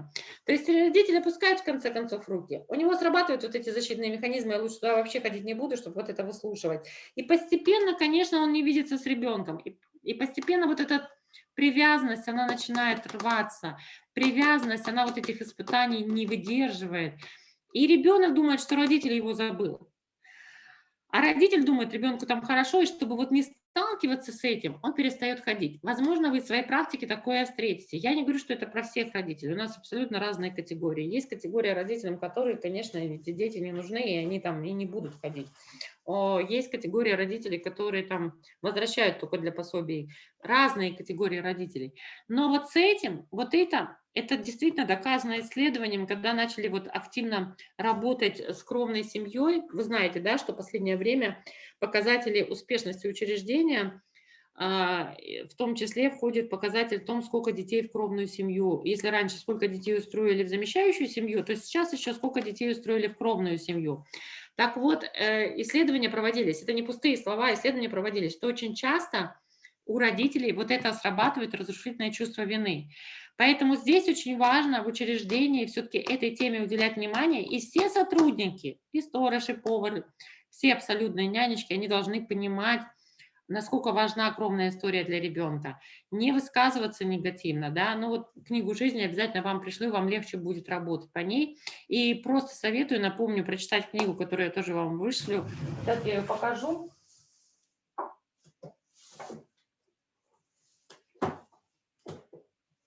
У меня, к сожалению, здесь нету, просто, может, вы встречались. Как рассказать ребенку усыновленному правду, она у меня на другой полке. Поэтому важно говорить о том, что, ну, конечно, если родители приходят в алкогольном опьянении, мы его не пускаем к ребенку. Конечно, мы его не пускаем в учреждение. Здесь вот не нужно сразу палку перегибать, но у нас разные родители есть, и мы помним об этом. Смотрите, ребенок, который к нам поступил, да, только поступил, у него фаза приспособления, период такой наблюдения и приспособления. Что у него в голове? Мир, в котором я находился, неприятный и опасный. Не стоит и здесь ожидать хорошего. Это мысли, он вам это не говорит, это у него в голове. Дальше у него вопрос. Какие здесь вообще правила? Кто здесь главный? Кто соперник тут у меня будет? Откуда ждать опасности? Почему у него такие мысли возникают? Вспоминаем про его опыт, про то, что его предавали взрослые, про что он переживал насилие, про то, что они все перешли через травму привязанности. Поэтому вот эти мысли у них возникают. Если мы понимаем, что он пришел с этими мыслями, нам легче подстелить соломку и на опережение дать ему ответы, да, то есть как бы я вот говорила про правила группы, то есть вот эта разработка стратегии перед войной и мобилизация сил называется фаза приспособления, и он пока присматривается, он вам с первого дня агрессию чаще всего, в 99% случаев не выдает, и какого-то деструктивного поведения он не выдает с первых дней, потому что идет фаза приспособления. Потом вернемся к этому слайду. Смотрите, следующий этап, когда начинается адаптация, когда он уже так немножко пощупал почву, посмотрел, вот здесь, в замещающей среде, а мы являемся замещающей средой семьи, учреждения, в замещающей среде, что-то оно мне прыгает без этого, без моего ведома, в замещающей среде он начинает ожидать угрозу, опасность, насилие, к которым привык. И вот здесь, конечно, он может, если он привык раньше, да, или был в учреждении до вас другом, перевод с другого учреждения, там был в реабилитационном центре, и там были другие правила, или в семье был, и он привык, он может ожидать физического, психического, сексуального насилия. То есть он не знает, что здесь никто его что здесь у вас там другие правила, он еще этого не знает. Его жизненный опыт показывает, что это должно быть. И у него включается автопилот. Он начинает ждать от окружающих такого же поведения, к которому привык в той семье или там в том учреждении. Мозг автоматически начинает запускать программу «Побег или борьба», да, и некоторые механизмы выживания, почему вот он вел себя нормально, да, потом раз какой-то срыв. Вы, наверное, слышали про такое понятие триггер. То есть некоторые механизмы выживания включаются триггером. Что такое триггер? Ну, это, знаете, как кнопка, да, то есть как бы сработала.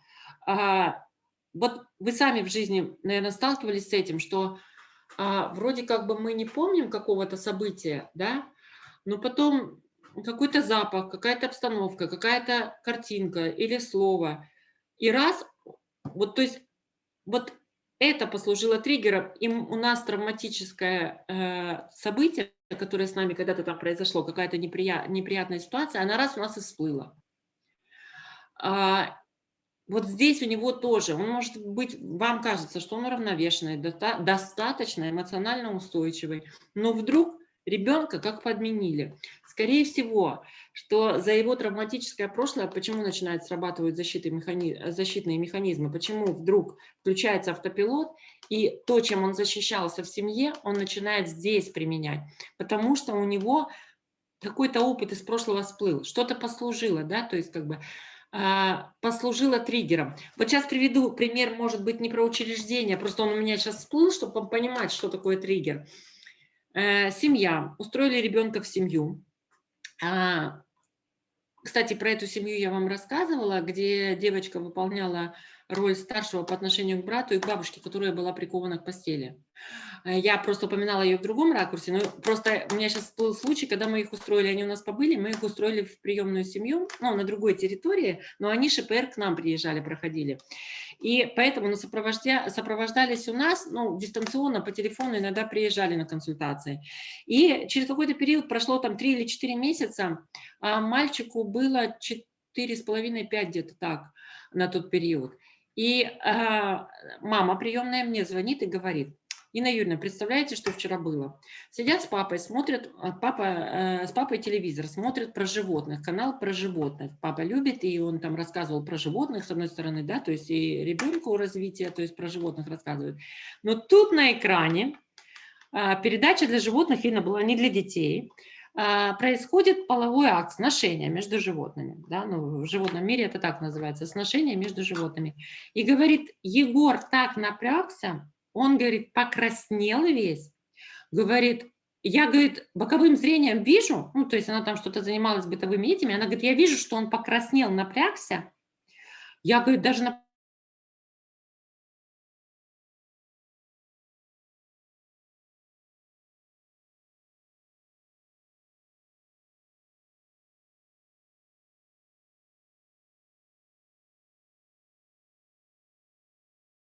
из той прошлой жизни, потому что, ну, в семье у них, у нас учреждение, там, может, дети выдают, но он был маленький, и он у нас недолго был, мы его быстро, в принципе, устроили в семью их с сестрой. И он выдал это слово, она просто рассказывала это, и, ну, такая, она говорит, нас шокировало это, то есть он уже сколько месяцев у него не было никогда этого. И мы с ней откатились назад и вспомнили историю, ну, личное дело мы с ней изучали, и там было в описании о том, что, как бы, и животных много было в этой семье, да, то есть как бы и животных много было в этой семье, и животные на глазах там, мы понимаем, если в семье было много животных, и мама там ухаживала за бабушкой, потому что мама часто уходила, мама приходила, меняла половых партнеров, и мы можем, картинка мира, какая у детей, да, то есть что перед ними, перед их глазами могло происходить. Естественно, половые акты между взрослыми или между животными происходили. И это слово, скорее всего, употреблялось, да, теми же сожителями матери или матерью. И вот у него через какой-то месяц, я почему этот пример сейчас привела? Это просто для того, чтобы триггер. Сработала триггером передача про животных. Понимаете, да, про что я?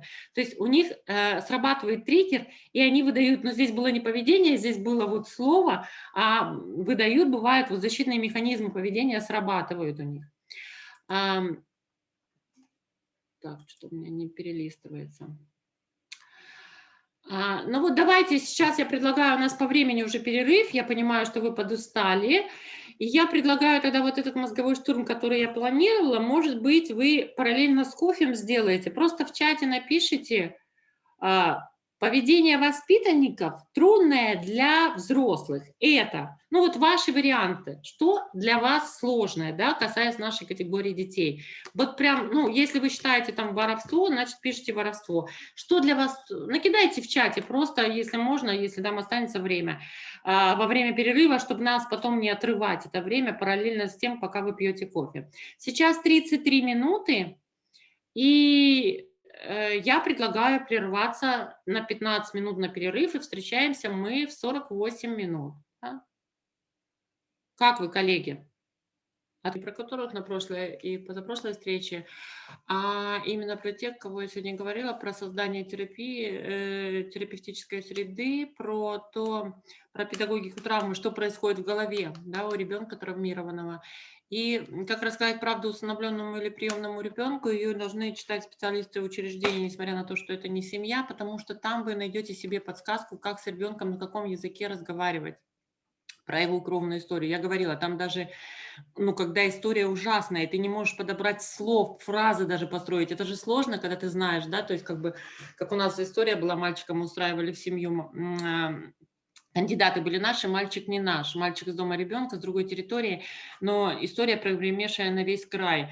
Мама заморила голодом 2 детей, то есть у нее был новый сожитель, новый муж, 2 детей были от другого брака.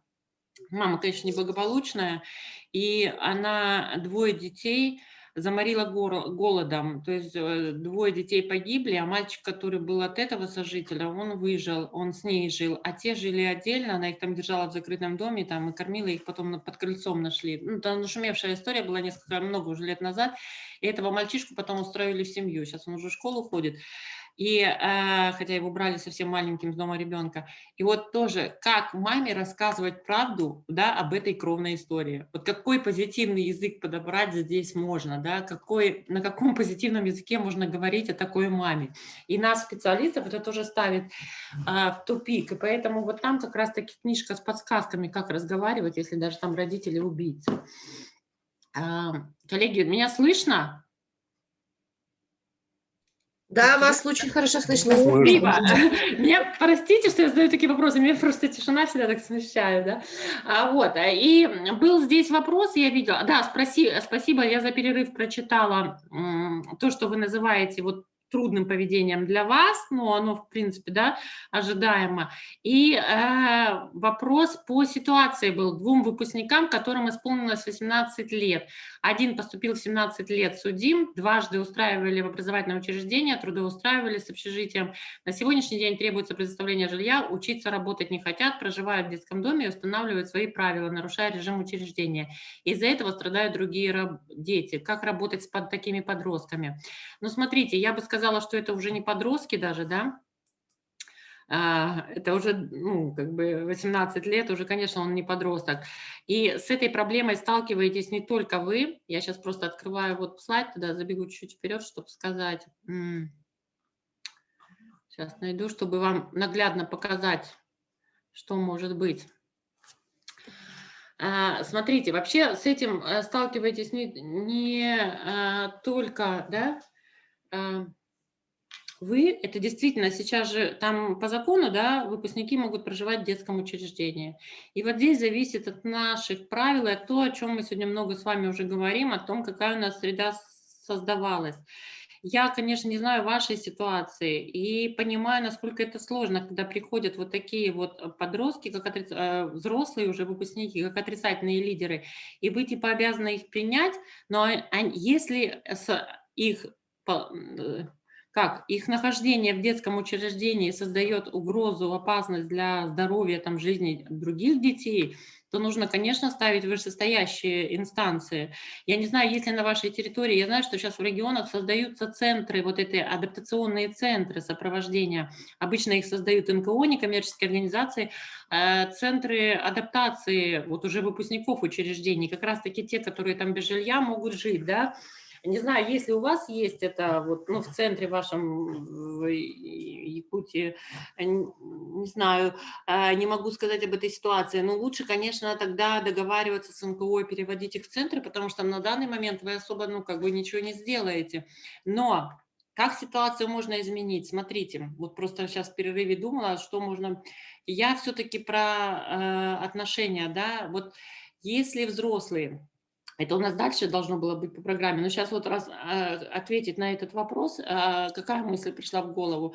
Значит, где-то здесь взрослые, мы с вами транслируем этим детям, выросшим детям уже, какие-то вот такие вот деструктивные чувства. Например, если мы транслируем подсознательную неприязнь ребенку, вообще я планировала разбирать это вообще со всеми с детьми, но сейчас, чтобы ответить на этот вопрос, если мы взрослые, вот какая-то у нас прям внутри сидит, я ему улыбаюсь, а внутри у меня прям вот, ну, неприязнь к этому ребенку, то в ответ мы 100% получим ненависть. Это не мной придумано, это тоже глубокие психологические исследования, и это оно распространяется не только на травмированных детей, вообще на детей, да, это можно говорить про это с учителями в школе, если учитель транслирует ребенку подсознательную неприязнь, он в ответ получит ненависть.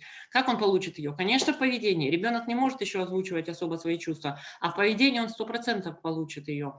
Если в проявляться будет поведение, если мы транслируем детям страх, что мы их боимся, то мы 100% в ответ получим неуправляемое поведение. Здесь немножко неправильно стрелки, надо было мне стрелку туда и стрелку назад. Ну вот если я транслирую ребенку, что я его боюсь, я иду на смену, на группу, понимаю, что Ваню, там, Иванова я боюсь, у меня страх, потому что я с ним не справляюсь, то вот в ответ я буду получать неуправляемое поведение, просто неуправляемое. Пока я с собственным страхом не совладаю. Многие взрослые не обращают внимания, дайте нам волшебную таблетку починить ребенка. Поверьте мне, если вы перестанете бояться, если вы поработаете с собой, не получается, ничего страшного, нужно идти к хорошему психологу, поговорить об этом, подобрать какие-то инструменты, перестать бояться этого ребенка. Он вам ничего не может сделать. Вы властный взрослый, да, вы заботливый, но властный взрослый. Хозяин в семье взрослый, точно так же в учреждении, хозяин взрослый, хозяин на группе воспитатель, и ребенок вам ничего не может сделать. И поэтому вот этот страх, с которым нужно самому побороться, это как, знаете, первая учительница, их же учителей учат в пединституте. Если вы переступаете порог класса и транслируете классу страх, вы получите неуправляемый детский коллектив. Молодые учителя обычно боятся, и поэтому с этим работают еще в пединститутах, со страхом. Здесь то же самое. Если ребенок чувствует страх, то мы получим неуправляемое поведение. И вот эти выпускники, вы знаете, если они чувствуют, что взрослые их боятся, что взрослые не справляются с ситуацией, что я не справляюсь с ситуацией, в ответ мы будем получать неуправляемое поведение. Хотя, казалось бы, мы здесь взрослые, у нас есть правила учреждения, и раз ты пришел после выпуска жить к нам, будь добр, выполняй правила. И на этот вот на этот случай хорошо прописывать с ними контракт, договор, где будет все прописано, что они живут, там, получают питание, там, получают комнату, получают все условия, при том, что они выполняют правила учреждения. Ну, потому что это учреждение, есть свои правила, они, тем более, если выросли, они понимают об этом. Поэтому здесь вот нужно отслеживать обязательно свои чувства. Если мы не доверяем им, да, то есть, ну, это вот уже дойдем этот слайд до конца, раз я к нему для ответа на вопрос. Если мы не доверяем им, то в ответ мы получим это изворотливую ложь. Вот. Часто дети лгут по этой причине. Я не доверяю, да, то есть я говорю ему, он мне отвечает, а он чувствует, что я транслирую ему недоверие. Вот сейчас вот то, что я слева на слайде изображаю, подсознательная неприязнь, страх, недоверие, это мы с вами, ну вот, транслируем ему. Внутри у меня установка, я ему не доверяю, я ему не доверяю. В ответ мы будем получать только ложь. Если у меня к ребенку сентиментальная жалость, вот о чем мы говорим. Вроде мы много говорим про заботу, с уважением, про все, но не надо путать это с сентиментальной жалостью. Иногда встречаешь, да, вот, ой, воспитатель очень добрый, он улыбается, он не ругается, он не кричит, он конфетки приносит, он жалеет, он там и одежду приносит, и все приносит, это здорово. И мы всегда там, господи, всю жизнь, сколько проработали в детском доме, всегда, конечно, мы что-то носили, что-то, потому что, ну, всегда что-то, может, не хватает. Но это не путать с жалостью, просто, да, помочь ребенку, просто что-то подать. Жалости, сентиментальной жалости, ты бедная сиротинушка, не должно быть. Иначе, если я буду с этой установкой приходить на работу, я получу наглое поведение ребенка. Мало того, ребенок мной будет манипулировать. И вот об этом важно помнить. Вот здесь, почему я этот слайд решила привести как ответ на вопрос вот по выпускникам. Смотрите, разберитесь, что вы транслируете им, почему они себе это позволяют, да? Мне сложно так сейчас сказать. Скорее всего, может быть, они чувствуют, что взрослые их боятся, что не справляются с ситуацией. Так, извините, а кто у нас хозяин в детском доме? Взрослые. Есть правила, и вы должны их выполнять. То есть и здесь, возможно, даже нужно прибегнуть. Тут же есть все-таки какие-то внешние, да, там, те же ПДН, КДН, но не знаю, как на вашей территории, есть хорошо, если есть взаимодействие какое-то. но они должны понимать, что, ну, они могут здесь жить только по правилам учреждения.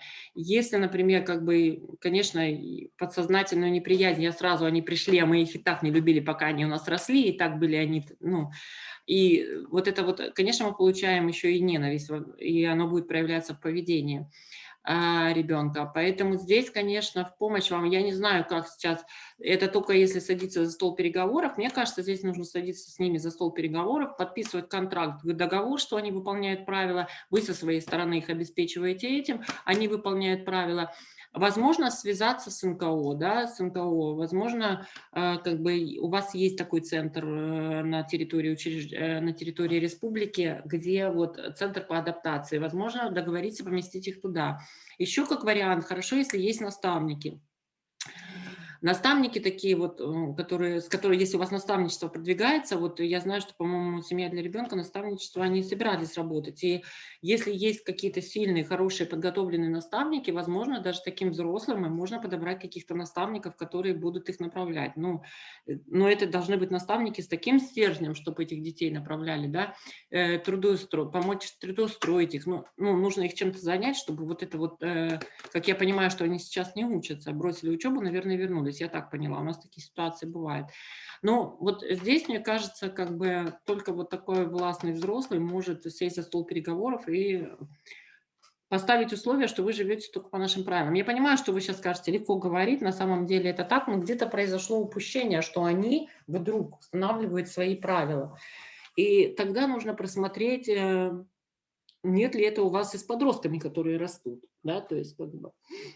Но вот этот слайд, он очень рабочий. Вы знаете, вот по себе знаю, когда в свое время там начинала работать, потом училась, потому что не получалось многое, и уходили, и многое не получалось, рыдала, и после каждой смены увольнялась. Это все было, через это все по молодости пройдено было.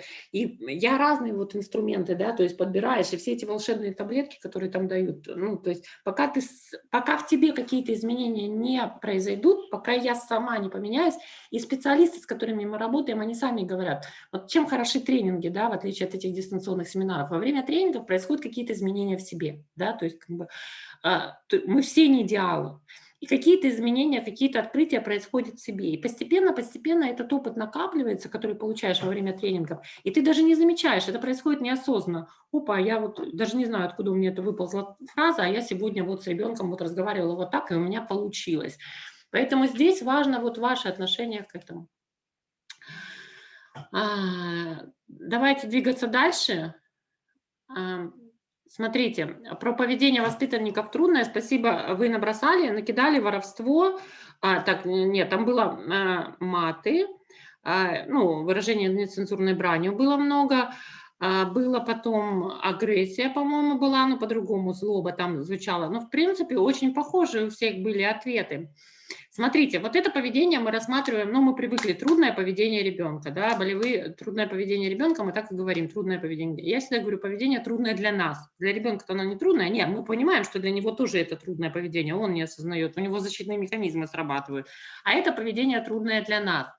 В чем тут подвох? А это не трудное поведение для него, а это стратегия выживания, которую он выбрал. Помните, когда мы с вами говорили про депривацию, мы там разбирали разные стратегии выживания, которые выбирает ребенок, да, там привяжусь к группе, там, да, раз нету взрослого, или буду иметь с каждого, привяжусь ко многим взрослым.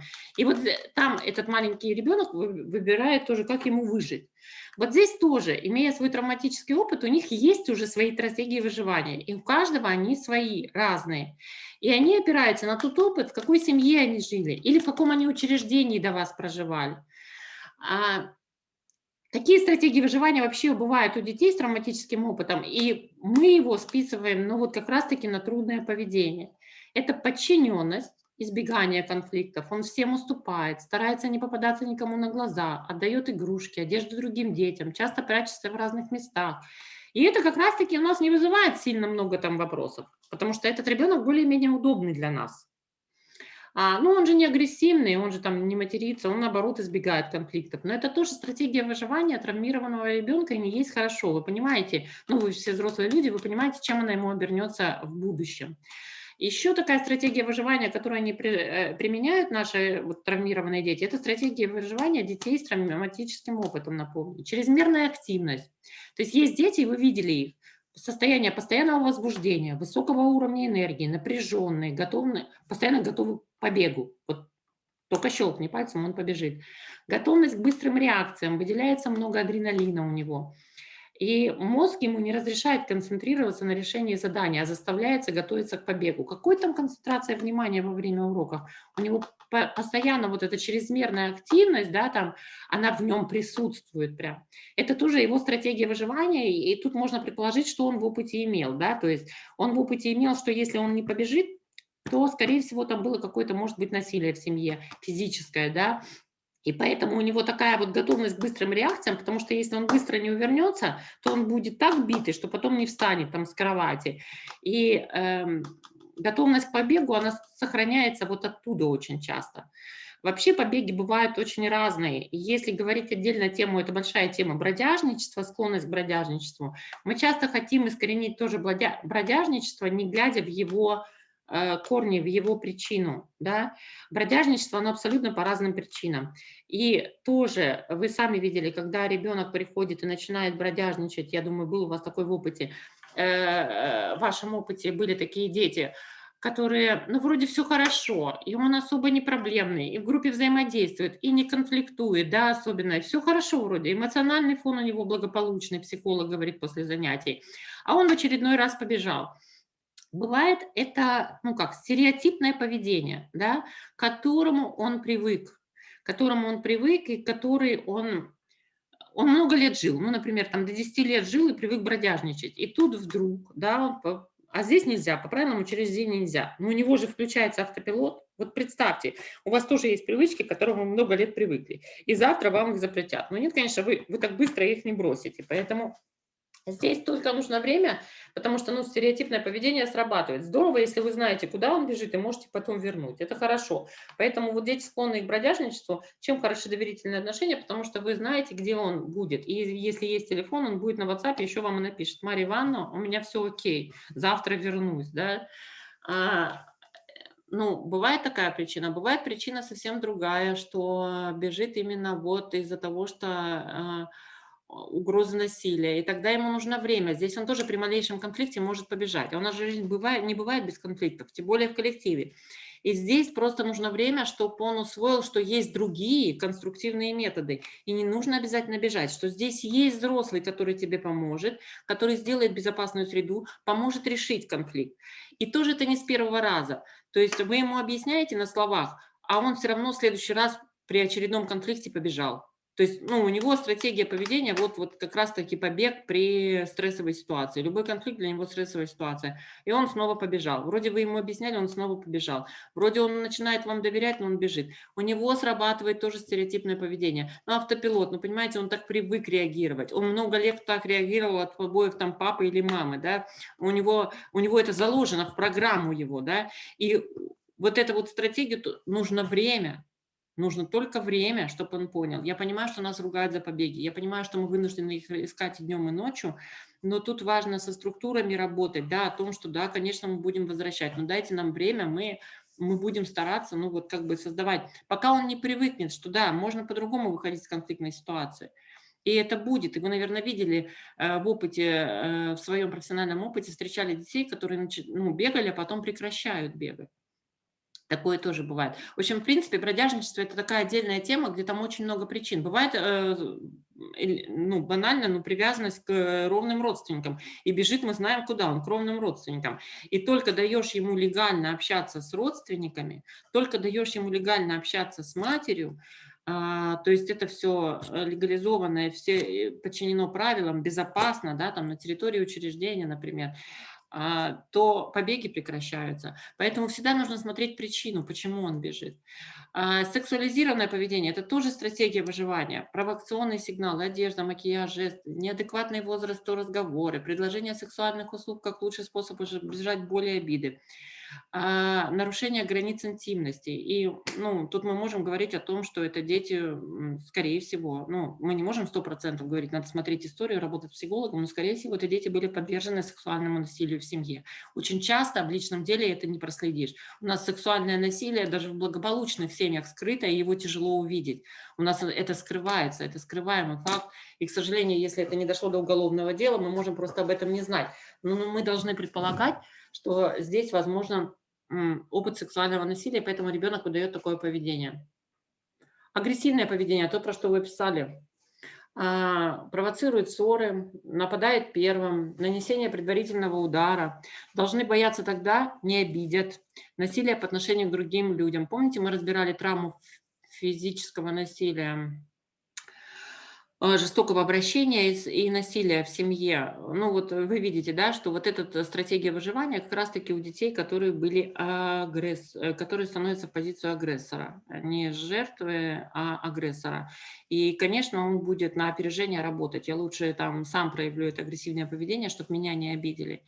И здесь тоже важно давать ему разговаривать, конструктивные методы выхода из ситуации, то есть показать. Вот у него был выход из конфликтной ситуации с агрессивной, да, с агрессивным поведением, и, возможно, потом попробовать помочь ему выйти из другой конфликтной ситуации без агрессивного поведения. Где какой результат он получил? Пока он наглядно не увидит, пока он этот навык не приобретет. Это, понимаете, это нужно, чтобы много-много раз повторилось, чтобы он вышел с конфликтной ситуации с кем-то без агрессии, чтобы он не проявлял агрессию, да, когда у него какая-то стрессовая ситуация. Он начинает чего-то вдруг бояться, стрессовая ситуация, и он идет на опережение, начинает агрессировать. Вот здесь тоже, ну, представляю, сколько терпения нужно, чтобы вот научить ребенка, что ну, тут не обязательно проявлять агрессию. Навык, как я говорю, да, вот во всем нужен навык, и в поведении тоже самое, в приобретении конструктивных выходов тоже нужны навыки. А это все время. Ложь.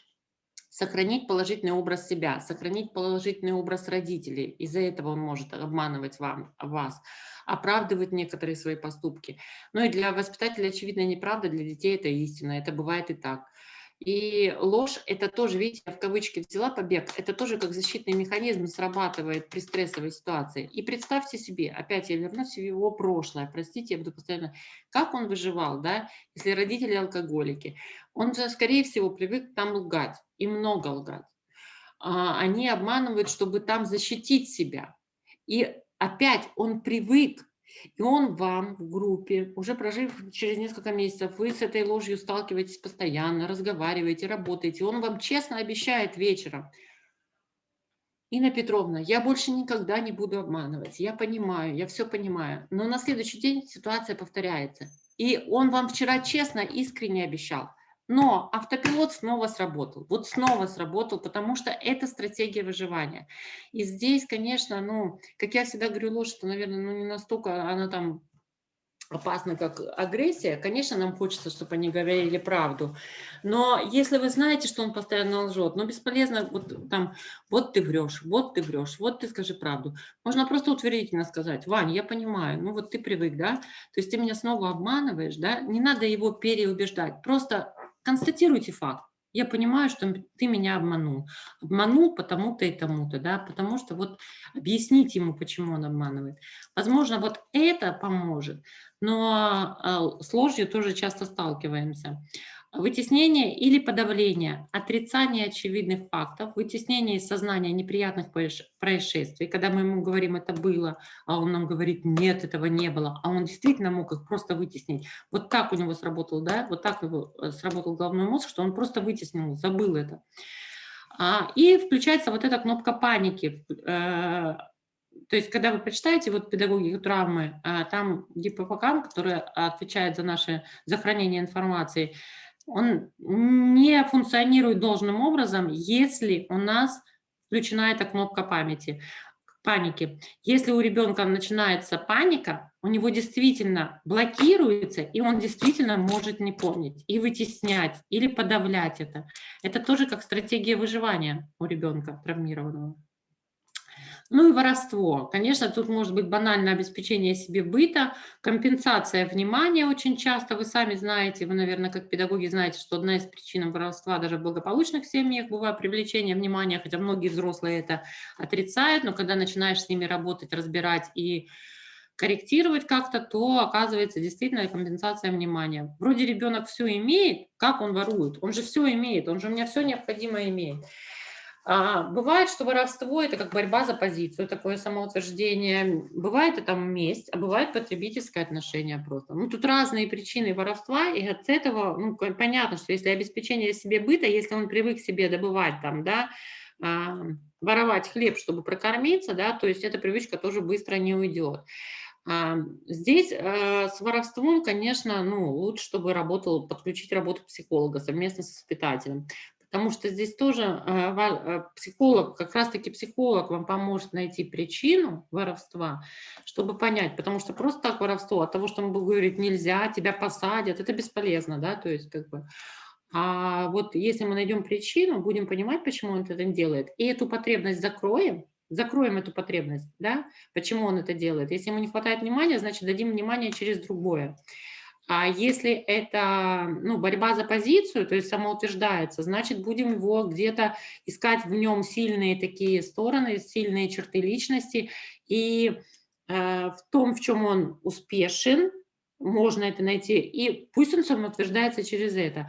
Но здесь важно очень причину найти тоже. Ну, вот говорю, что психолог помощь. Чрезмерное привлечение внимания – это спасение от насилия. Он выбирает такую стратегию выживания, то есть вы видите, что он прям, ну, постоянно привлекает к себе внимание.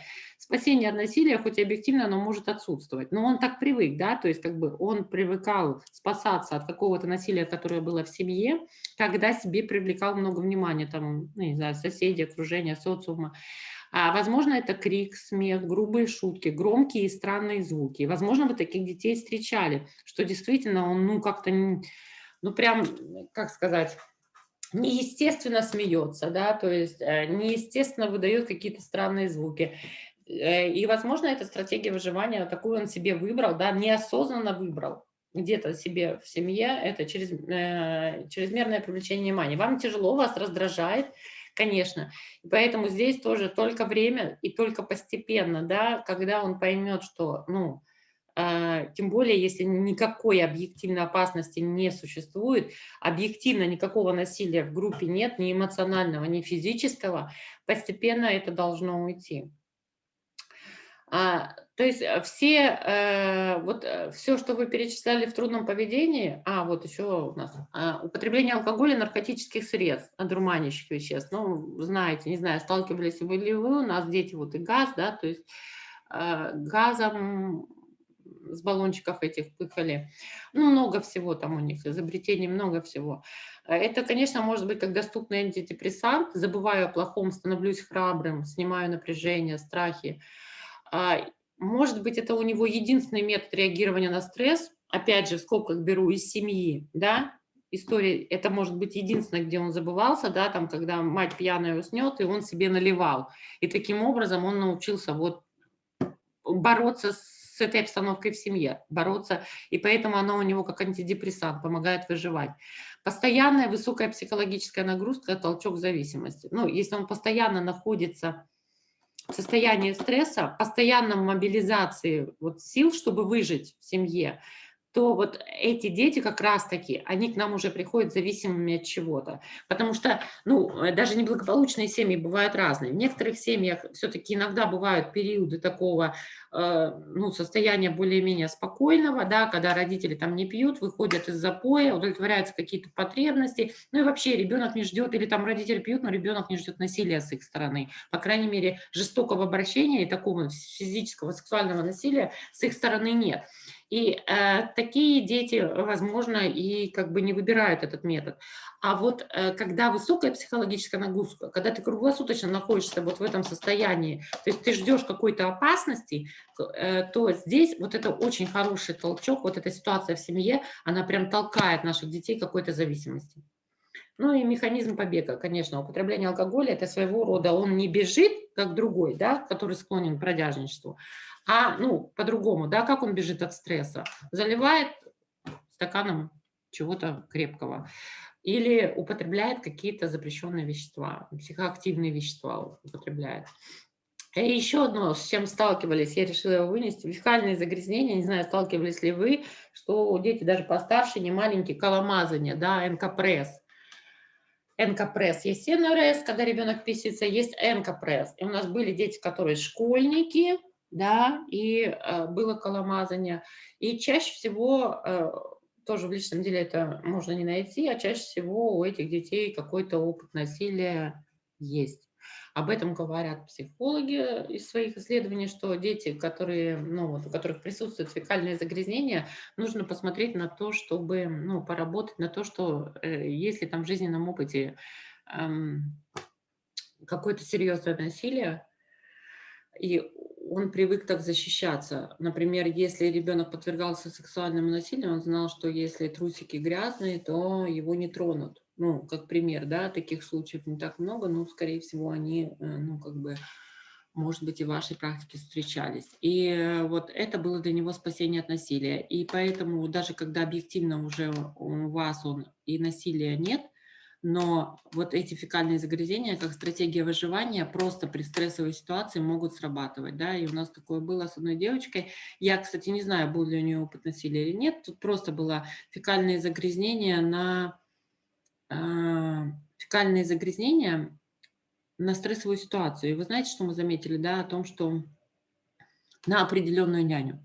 И мы потом начали разбираться в отношениях, маленький ребенок был, мы начали разбираться в отношениях с этой няней. То есть у нее коломазание было в определенном... Мы сразу даже не срастили это, да, то есть мы там ее пытались у невролога лечить, психиатру показывали, а болели за девчонку, потому что, ну, это длительный период было, и только потом мы срастили, что эти фекальные загрязнения, ну, это воспитатели, спасибо, увидели, да, то есть мы провели такую логическую цепочку, что вот именно с приходом няни на смену вот эти фекальные загрязнения. В другие смены при воспитателях, при других нянях этих фекальных загрязнений не было. А там, оказывается, была проблема во взаимоотношениях, ну, серьезная проблема, которую мы не знали. Не насилие, а просто, ну, не сексуальное, конечно, насилие, но было эмоциональное и физическое насилие со стороны няни. Вот такое тоже в опыте было. Ну, конечно, няня больше не работала в учреждении. Это просто вам как из опыта, как пример, что, может быть, кто-то сталкивается сейчас с этим на практике, у кого есть маленькие дети. Смотрите, целью всех защитных механизмов у детей, вот то, что вот это вот трудное поведение для нас, это еще раз, да, стратегии выживания, то есть срабатывают защитные механизмы. И цель абсолютно всех защитных механизмов – избежать страха перед уничтожением, перед унижением, перед физической или какой-то вот эмоциональной, психической болью. Все, что вот эти механизмы, когда срабатывают, они же не могут озвучить, они сами не понимают, что с ними происходит.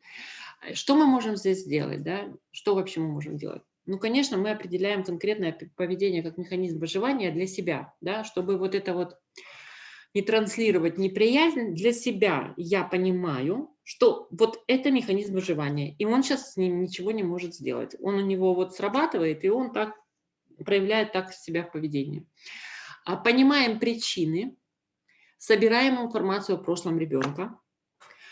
И вот знание вот этих защитных механизмов и возможных триггеров, вот как я сейчас про НК-пресс сказала, да, оказалось, что вот в няня, но мы не сразу догадались, что триггером для этого, оказывается, вот была няня, да, вы можете просто проследить, когда у него срабатывает, когда он начинает агрессировать, в каких ситуациях, да, что для него вот этой кнопкой служит, спусковым крючком, вернее, спусковым крючком, что для него служит.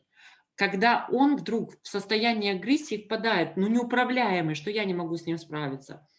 Вот это нужно просмотреть, проследить, да, поговорить с воспитателями, со всеми, кто работает у вас на группе, с нянями, со специалистами доп. Образования, кто ребенка видит. Совместно, ну, громко говоря, консилиум, сядьте вместе, посмотрите и проследите, когда у него срабатывает. Совместно легче определить, когда у него срабатывает этот защитный механизм.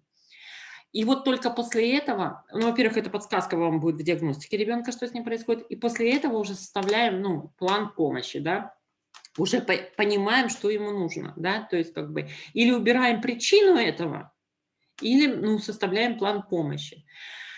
Мы обязательно учим ребенка, разговариваем. Если это взрослый школьный ребенок, с ним можно разговаривать, чтобы он понимал, что с ним происходит, что это его защитные механизмы. Мы это озвучиваем. Он должен понимать, что с ним происходит. Почему? Потому что иногда они вам это не озвучивают, они сами не понимают. Почему? Он сам от этого страдает. У него же отношения рушатся с воспитателем, отношения рушатся в группе. Вы думаете, он не страдает? Он страдает, он вам этого не озвучивает. И он не понимает, что с ним происходит, но боится задать вопрос. Он ищет себе оправдание, естественно, своему поведению. Кто-то у него всегда виноват. И постепенно, вот после этого, после того, как мы со всеми договорились, поняли, почему это происходит. Будет потом дерьмо, не рыба. Мне надо сразу все. Кто-то хочет сказать в эфир что-то? Говорите, говорите. Смотрите, да, то есть как бы после того, как мы определили, что для него спусковым крючком для его неудобного поведения, составление плана, проговорили с ним защитные механизмы, и только после этого мы начинаем менять, да, то есть мы ему предлагаем какие-то, ну, другие варианты, да, то есть как бы замещаем вот эти вот неудобные механизмы для нас и для него, мы замещаем конструктивным поведением. Кто-то хотел, может, что-то сказать? Я остановлюсь на минутку. Коллеги, я только рада обратной связи. Если с чем-то не согласны, говорите. Или возник какой-то вопрос.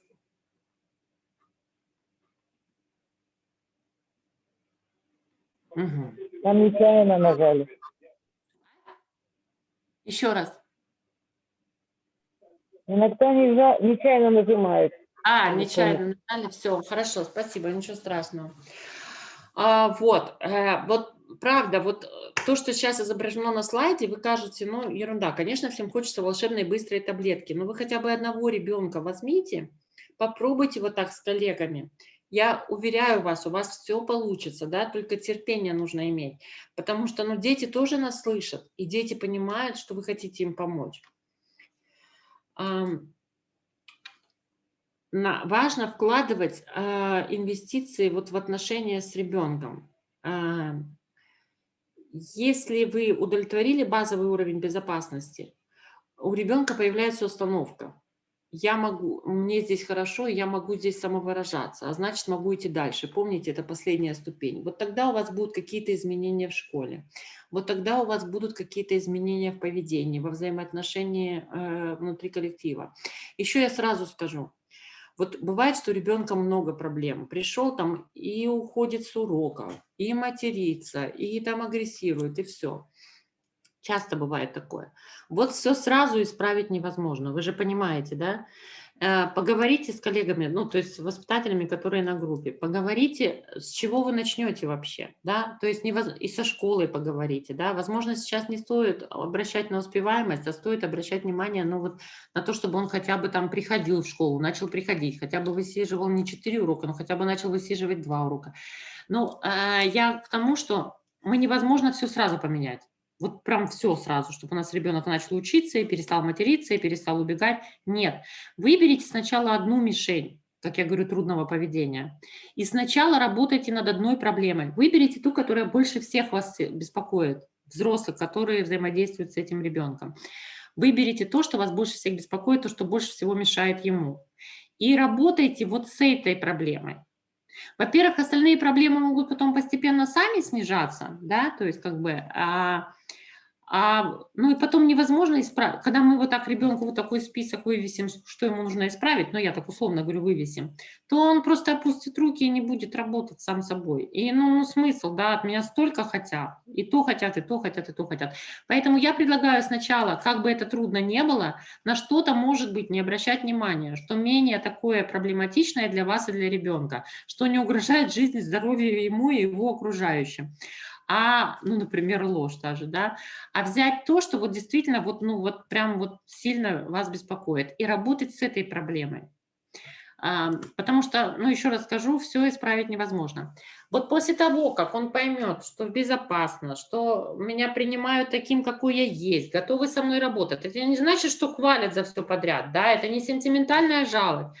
Вот у него пропадает, вот этот стресс снижается, еще раз скажу, от того, насколько мы сможем снизить стрессовую ситуацию у ребенка, только после этого будет улучшаться поведение, обучение и развитие. Вспомните себя, когда в жизни у нас что-то произошло, какая-то трагедия, может быть, утрата, потеря или какая-то такая сложная жизненная ситуация. Способны вы в этот момент развиваться, получать новые знания, менять свое поведение? Мы впадаем в ступор, в некий ступор на какое-то время, и мы не способны не накапливать новое, не что-то менять. То есть мы просто находимся вот, в каком-то таком вакууме.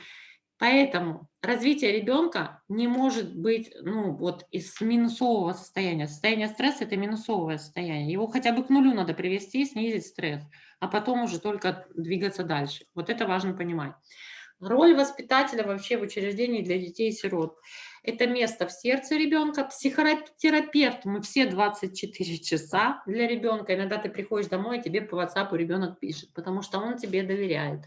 И ты вынужден ответить, ты понимаешь, да, тут семья, но ты вынужден ответить. Адвокат для своего ребенка. При любых условиях роль воспитателя – это адвокат. Да? Адвокаты даже самых таких у нас насильников, преступников, которые там сидят за многократное убийство, у них есть адвокаты. И адвокаты, задача адвоката найти в своем подсудимом как раз-таки, в своем клиенте, вот так, в своем клиенте найти положительное что-то, какие-то сильные стороны. Адвокат нет, он не обманывает, он объективно дает оценку, но в то же время находит сильные стороны. И поэтому ваша задача, даже если у ребенка совсем все плохо, там, вызывают к директору, вызывают в школу к учителям, вы должны быть адвокатом. Это не значит, что ты хороший, я поглажу тебя по голове, но уметь защитить ребенка. Почему в школе при конфликтных ситуациях, я всегда говорю, не берите детей с собой, когда разбираетесь с учителями. Вы адвокат, вы должны защищать ребенка. Да, конечно, вы осуждаете его поведение. Да, конечно, я буду работать с его поведением в группе, в учреждении. Но находите хорошее, защищайте ребенка. Вот тогда взаимоотношения будут строиться. Это не дешевый авторитет. Нет, это не дешевый авторитет. Это действительно ребенок понимает, что он натворил что-то плохое, но его там Ольга Ивановна все равно защищает. Да? Ольга Ивановна не хвалит за поступок, осуждает поступок, ругает за поступок, может даже какие-то санкции накладывает за этот поступок, но она его защищает как личность, принимает его как личность. И вот это очень важно в отношениях. Я на этом прям акцент делаю, вы на себе. Вот если вы отследите свое поведение, вы посмотрите, вот воспитатели, которые защищают своих детей, но в то же время строгие, в то же время умеют правила держать на группе, стержень, властный взрослый воспитатель, ведь у них и отношения хорошие. Да, мы сейчас про авторитетного взрослого, не про авторитарного. Авторитетный взрослый – это как раз-таки взрослый, который умеет и держать дисциплину, и говорить, что я здесь главный, но и в то же время строить отношения на уважении с ребенком. И, конечно, роль воспитателя – это член команды. Но мы сегодня уже говорили, что без команды никуда. Поддерживайте друг друга. И никаких конфликтов не должно быть при детях. Это как в семье, да, то есть когда вот здесь мы сравниваем с семьей, мы всегда говорим, что нарушение детско-родительских отношений очень часто зависит от... Взрослые приходят по причине ребенка. Нарушение детско-родительских отношений всегда мы работаем с родителем. И когда взаимоотношения между взрослыми в семье нестабильные, когда родители позволяют себе выливать все свои эмоции при детях, это не есть хорошо. Здесь то же самое. Пожалуйста, ругайтесь, конфликтуйте, но никогда ребенок рядом. Это важно помнить. Навыки, необходимые воспитателю для сопровождения ребенка с травмой, это, конечно, безоценочность, предсказуемость, границы, держать свои границы, эмоциональная устойчивость, поддержка. Поддержка должна быть и действием, и эмоциональная, и интеллектуальная, и контейнирование, про которое мы говорили. То есть сложный момент, трудный момент, я тебя в любом случае защищу. Я тебя законтейнирую, даже если ты не прав, я осуждаю твой поступок, но я тебе помогу. Помните, как в 3-летнем возрасте? Да, ты не смог, я не сделаю за тебя, но ты сделаешь сам, я подставлю плечо. Очень важно, чтобы тоже вот прям этот слайд, хочу, чтобы вы акцентировали внимание на нем. Почему? Очень часто у нас у взрослых наши действия, наши слова, наши чувства расходятся.